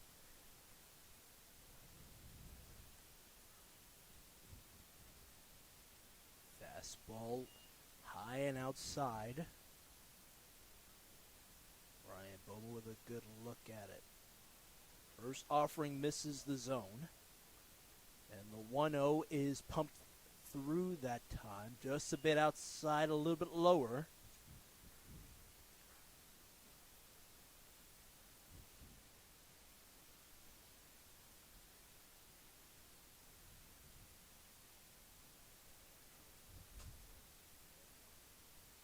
And over to first. Waring is back in time, standing through. A little pick from behind the plate, and Keller with a good throw. Ryan Boma ahead. 3 balls, no strikes. Only boy looking to get on a base. It'll have to wait after a called strike. Outer half. It was a breaking ball. It was really nice from the hand of Merritt.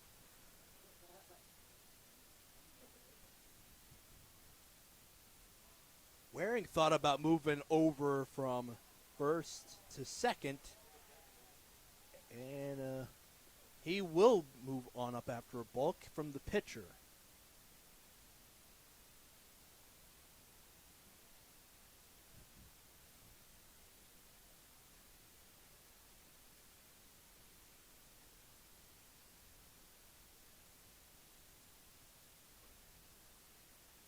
Boma is aboard. Waring at second.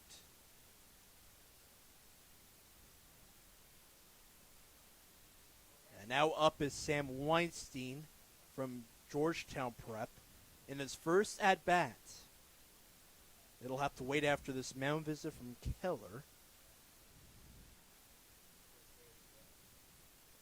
What's good about Merritt is that he is holding his own at the mound.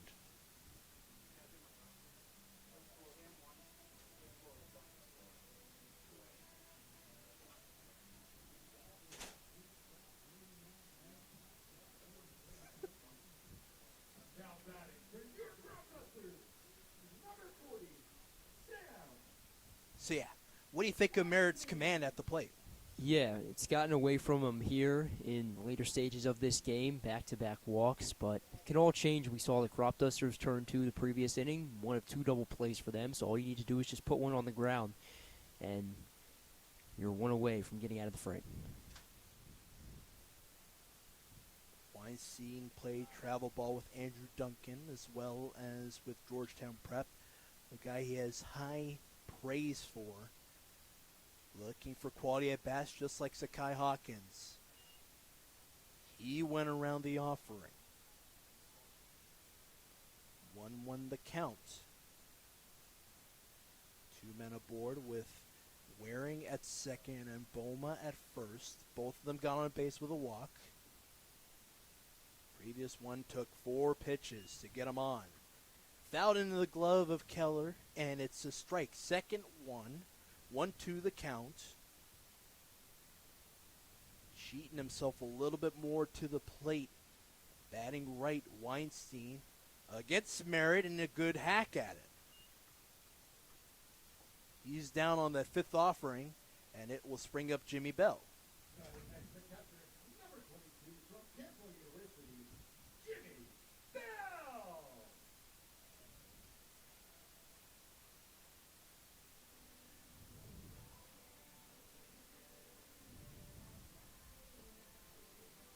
A strikeout for Sam Weinstein. In it there for Ben Bullhouse. Jimmy Bell, an RBI knock to bring through Bullhouse in the 3rd, is going to get ahead of the count. Breaking ball misses from Merritt in relief of Grimes. Was able to strike out 3 batters, but it allowed the first 4 runs on the day. Healthy swing and a miss for that second offering from Bell.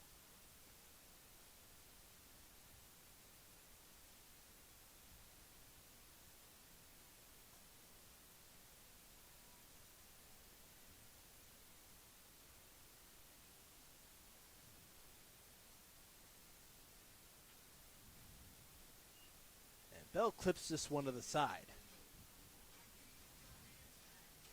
The count is 1-2 strikes. Jimmy Bell, with the crowd getting into it with the Fits in the Tantrums tune. If you knew this song in 2016, 6th grade for me, you were cool.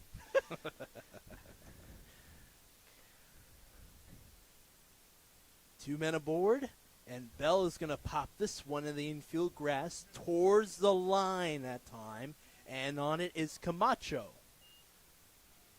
After the strikeout for Weinstein, foul out for Bell to the 9 spot, and Cade Walter.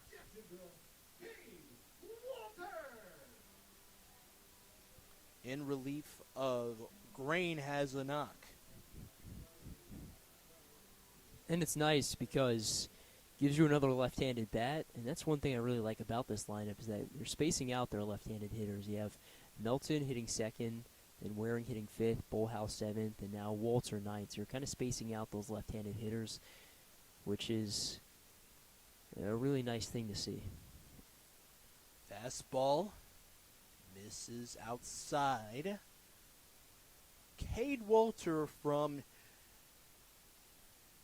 Jacksonville University with a good look at a pitch outside.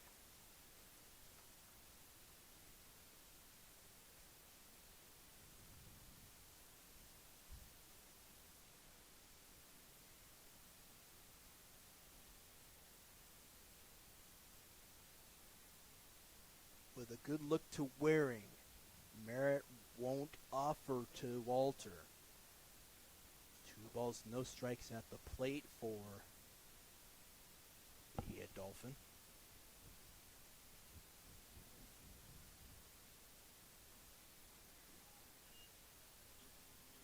This one a bit upstairs.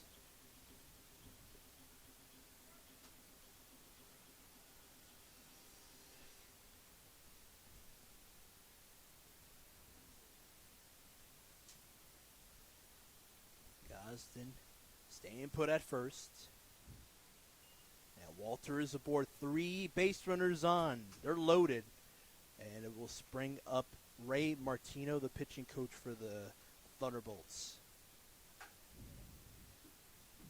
We saw it earlier with Grimes. He was able to get out of that jam in the 2nd, allowing 3 consecutive walks.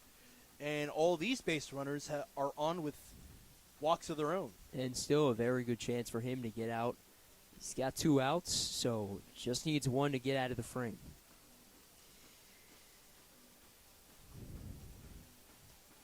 The Thunderbolts, a charter member of the league, which which was founded in 2005. They're members of the Clark Griffith League. This is their 26th summer in operation.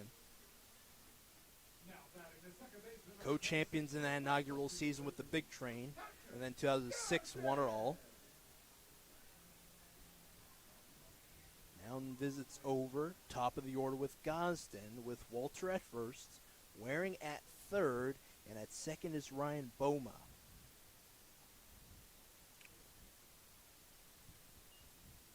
The offering slices through that outer corner. Strike one at the plate for Gosden. Pennsylvania native looks this one outside.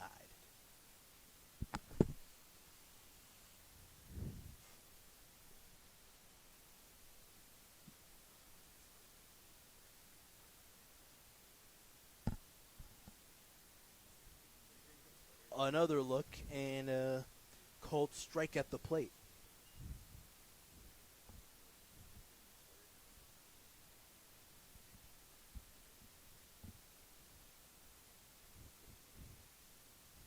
To the 1-2. It was not even near Gosden that time. Merritt, after that mound visit, has got an even count at the plate. 2 outs, though. That's the key thing. A foul off for Bell, preceded by, this one is to the third baseman and Camacho. They're able to get the out of strand 3. And Bullhouse, Weinstein in relief of him with a strikeout. So the Cropdusters hold on their 6-0 lead. 3 base runners left on.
Top of the 8th with Cameron Baker in it now for Polizzi.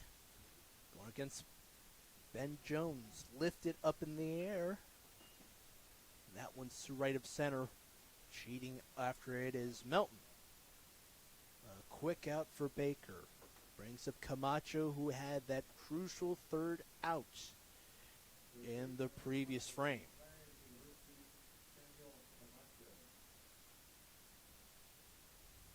Late stages of the game. What are you thinking for the T-Bolts? Go time or what? Yeah, of course it's go time. You're down by 6 runs, so offense needs to start stringing something together. Yep, down a potential 5 outs for them. Opposite side to left. And Walters got it with ease. 2 outs. Camacho with a quick jog on the infield grass and back to the dugout. Joey King in the 8th spot is up.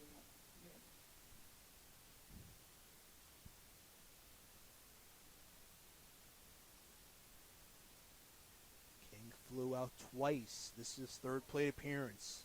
Now against Ben Jones, who deals it just off of the side, and it's a hit by pitch.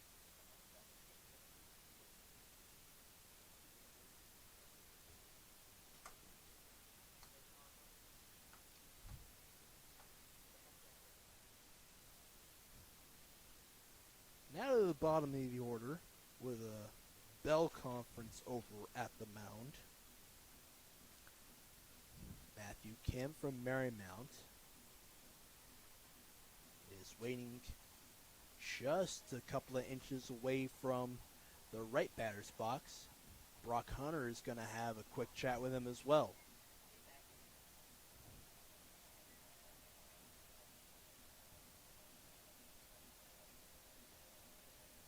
So many things you can do, Peyton. Either you can bunt, go for a long one, try to get yourself on. Yeah, and it's really about leaving no stone unturned. I mean, you've scored no runs through 8 innings, so really anything and everything you think will work, now's the time to do it. Base runner on and Joey King. One offer from Ben Jones, and it grazed his chest. So it is Kim with a 1-0 count.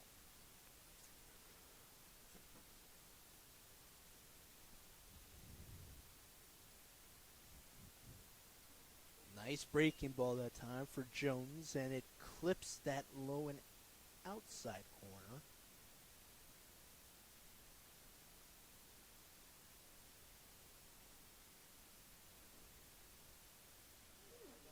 Nice pitch there, lower half. Ben Jones with a fastball and ahead of the count.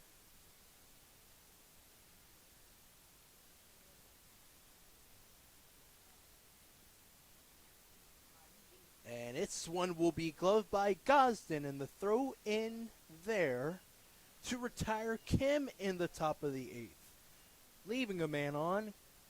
Thunderbolts trying to muster some lightning. They don't have anything so far as we go into the bottom of the inning.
Bottom of the 8th with Dylan Melton on. The day's over for the reliever Merritt, who was able to pitch in 4 1/3 innings pitch in relief of Grimes, was able to strike out 5.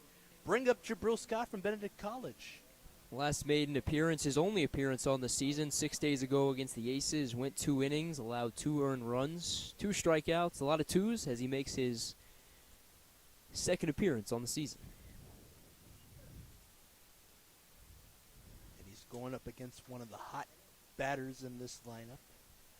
Melton was able to score the first run of the day. He gives it a good look. And it goes into that middle half of the zone. Scott is already ahead of the count against a 2-hole hitter.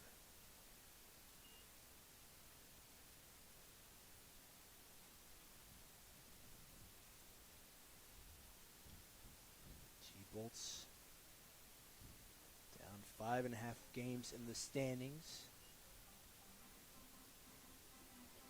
But they've shown the Cropdusters solid pitching in this game. And even the last time they were over here, 5-3 a win for the Cropdusters, they weren't giving them much.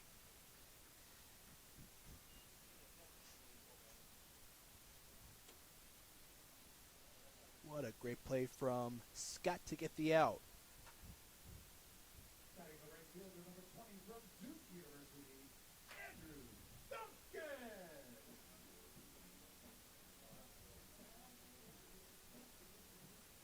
Now to Andrew Duncan. Maryland boy against the Benedict College guy with a foul ball behind.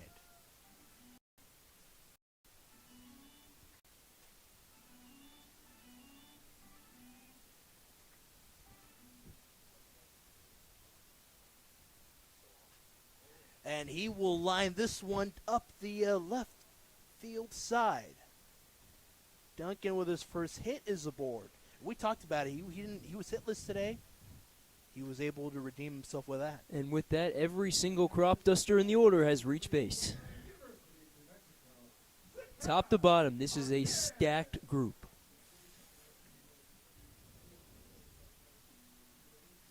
And now once more to Sakai Hawkins. He had hit in the third. It was a single ground ball up the right side.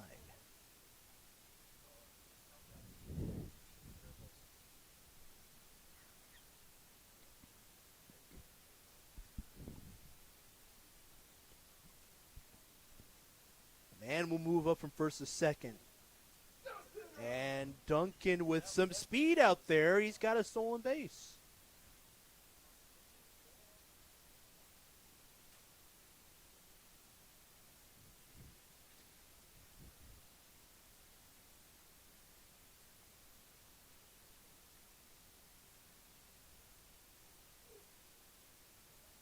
Duncan will stay put over there at second.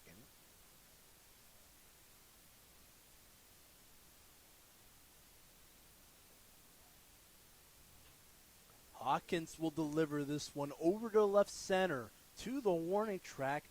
On it there is Polizzi, and Duncan will stand through to third on a tag up. Hawkins out, second out in this bottom frame. Will bring up Max Waring, who is looking to get a hit of his own. 2 walks and a run on the day.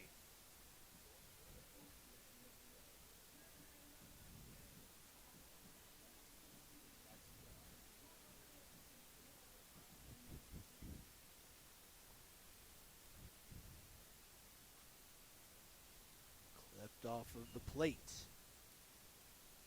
With a good look at his bat. Charlotte boy. Just like my colleague Peyton Youse.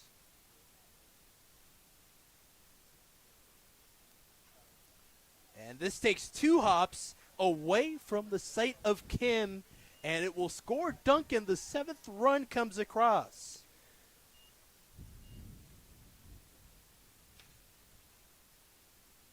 And how's that? Now not only has every Cropduster reached base, every Cropduster has a hit. Once again, top to bottom, front to back, one of the most loaded rosters in this Cal Ripken Baseball League.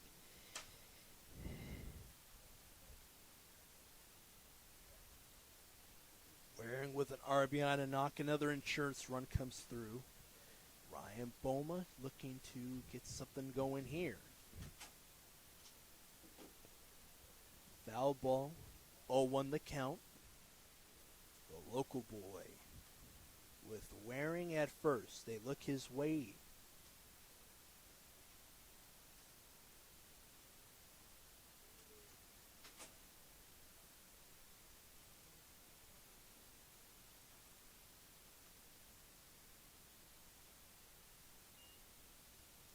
Real Scott on the mound started off this inning with a strikeout. He's missing the zone, working with that fastball. And a pitch bottoms out. 2-1 the count. Duncan was able to score early on in this one. A single on a ground ball to the right side for Waring, who stays put over there at first. 2 outs so far for the Cropdusters. The 2-1. Healthy swing, it just clipped the side and foul.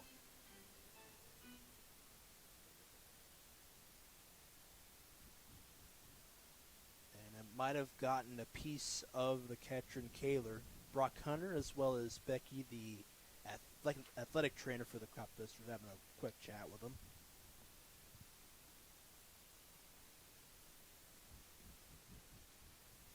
Kaler has been outstanding as a catcher today for the Thunderbolts.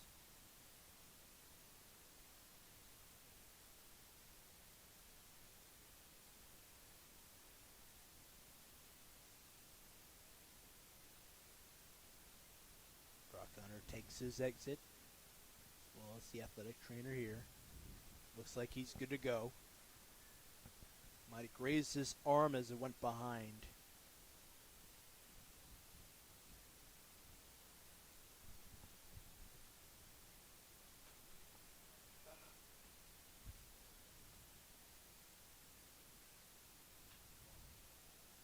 Oh, just off the glove of Camacho there. And it will allow Boma to reach first.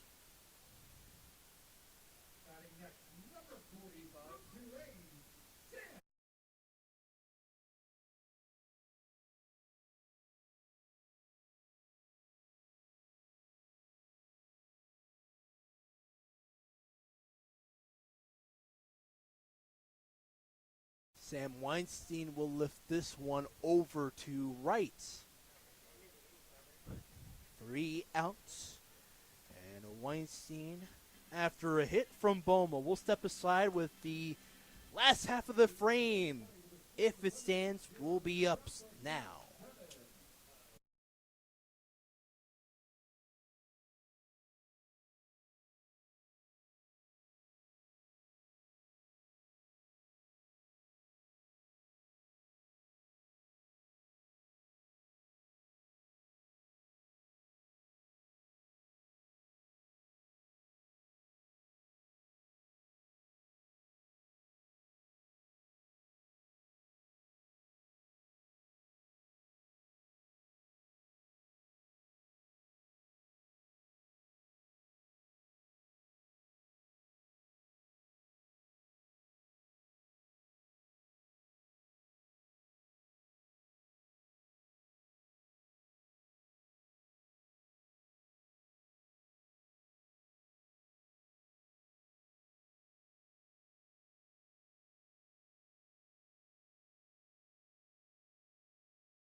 with top of the order with Gabriel Pegis, with Joey Zito up on the mound in relief of Ben Jones. It's his mound with 3 outs remaining for the Thunderbolts, down by 7. The left-hander starts with a shoulder and through. Misses on his initial throw. It was a fastball from the relative of Barry Zito, former Cy Young winner in the American League in 2003.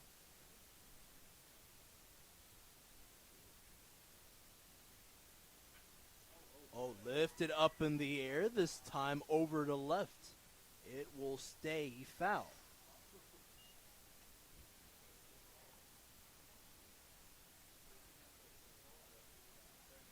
Cropdusters dugout, trying to will Zito into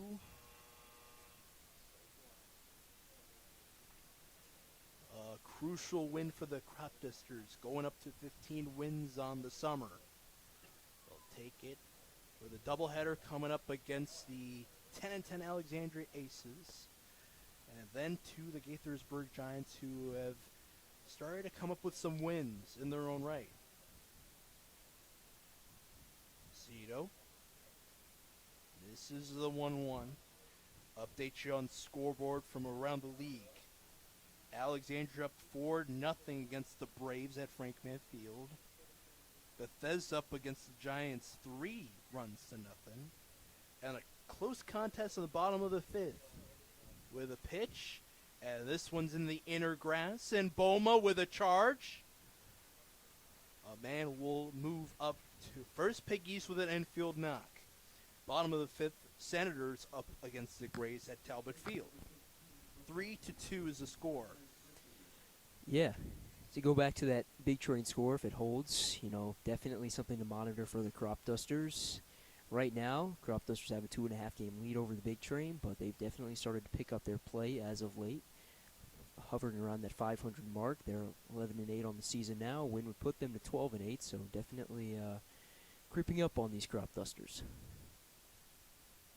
Connor Fricky up with a nice pitch. What a fastball from the southpaw. Joey Zito was ahead of the count for a while there against the leadoff guy in Pegis. He's aboard. First time he's got a hit today. Jimmy Bell does not throw it on over to second. Quick stolen base for Pegis.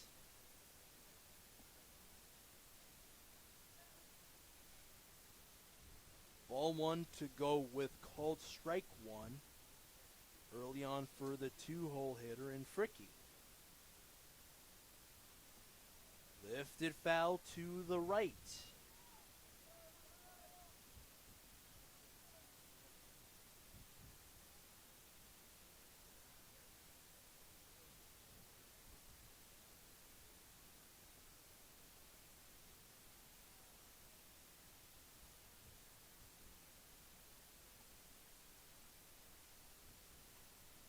Another foul ball, that time from Fricky.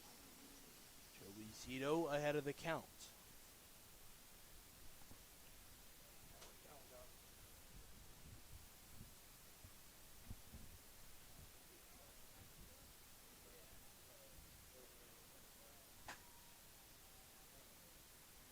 Now to the 1-2 with Pegis heading to third.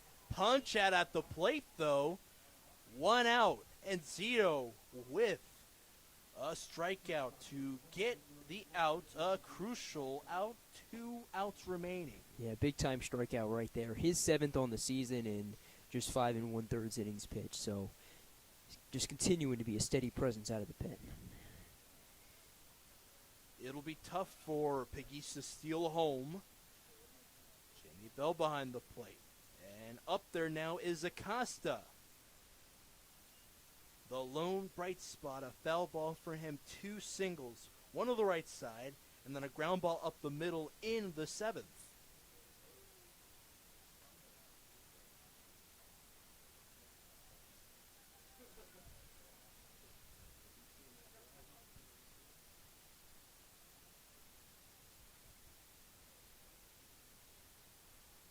chance for Zito Rain. Pitch misses. Jamie Bell with a quick chat as he throws it on back to the glove of Zito. Missed with a breaking ball on that previous pitch.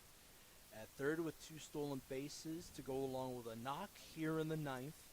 Pegues stands just a couple of feet away from the third base coach Eckert. Off the plate and foul. 1-2 the count.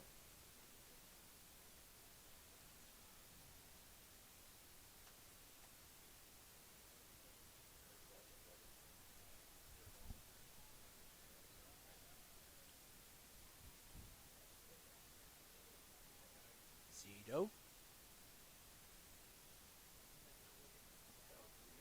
Up the side and foul. Once more, a 1-2 count at the plate. Previous one resulted in a Fricky called strike 3. Pitchers count.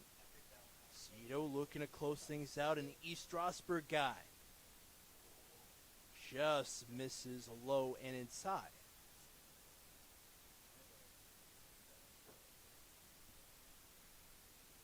Count goes even once more.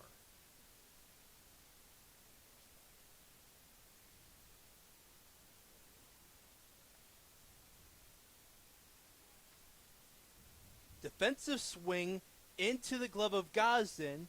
A run does score, though.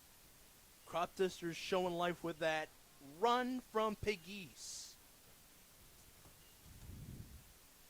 2 away, nobody on. And Kaler, the catcher opposite of Kirk, that is, will be up once more. Ground it into a double play. Sakai Hawkins bread and butter. He has a quick word to Walter as well as Melton. Swing and a miss, and Zito is up ahead of the count.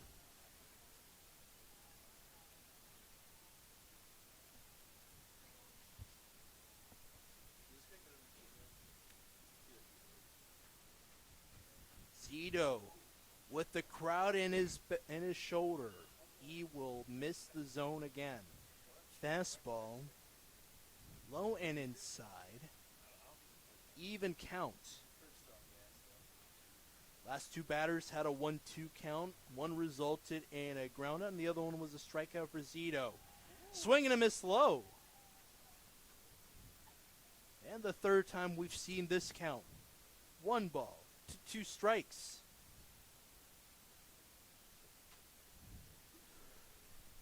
Joey Zito with a fastball early and often. He's trying to close things out. Oh, ball 2 is what it's called. Low that time.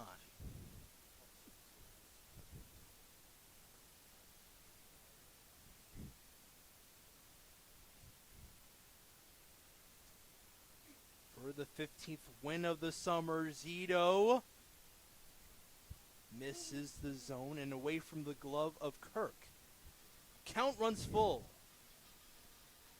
2 outs still, and nobody on.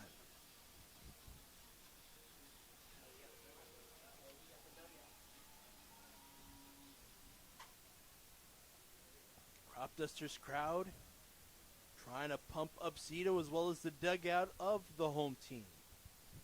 Zito with the delivery. It's going to be into the infield grass and Gazin, and they will get that crucial out. Cropdusters with Zito with his 1 strikeout in this inning. Take it 7-1. Peyton Youse, you're all smiles as we head into that doubleheader tomorrow with another notch. How can you not be? I mean, 13 wins in 15 contests. This team is firing on all cylinders as we move past the halfway point of this season. An incredible time to be a Cropdusters fan. Really exciting time here in Central Maryland. What a great play. I'm telling you, another day where we have all 9 batters have a hit. But we'll have to go back to this back and forth and over again. Acosta with those 2 hits to go along with that 1 run for Pegues. Those were the 2 guys that really stepped up. Yeah, and it just shows how just limiting the Cropdusters pitching staff was. They just shut down the Thunderbolts. Once again, another 7-1 victory. The offense is going to get its flowers, and rightfully so, but the pitching staff holding them to 1 run once again, incredible stuff. Yeah, winning pitcher today, Logan Hartman with his 7 strikeouts. Did not allow a run, and also did allow a hit, though, earlier from the bat of Acosta, the losing pitcher. Brady Grimes, the Carlisle guy, did have 3 strikeouts, but allowed those crucial 4 runs. So that'll do it for us. For Peyton, my name is Ali. We'll see you tomorrow with that doubleheader starting at 3 p.m. See you soon.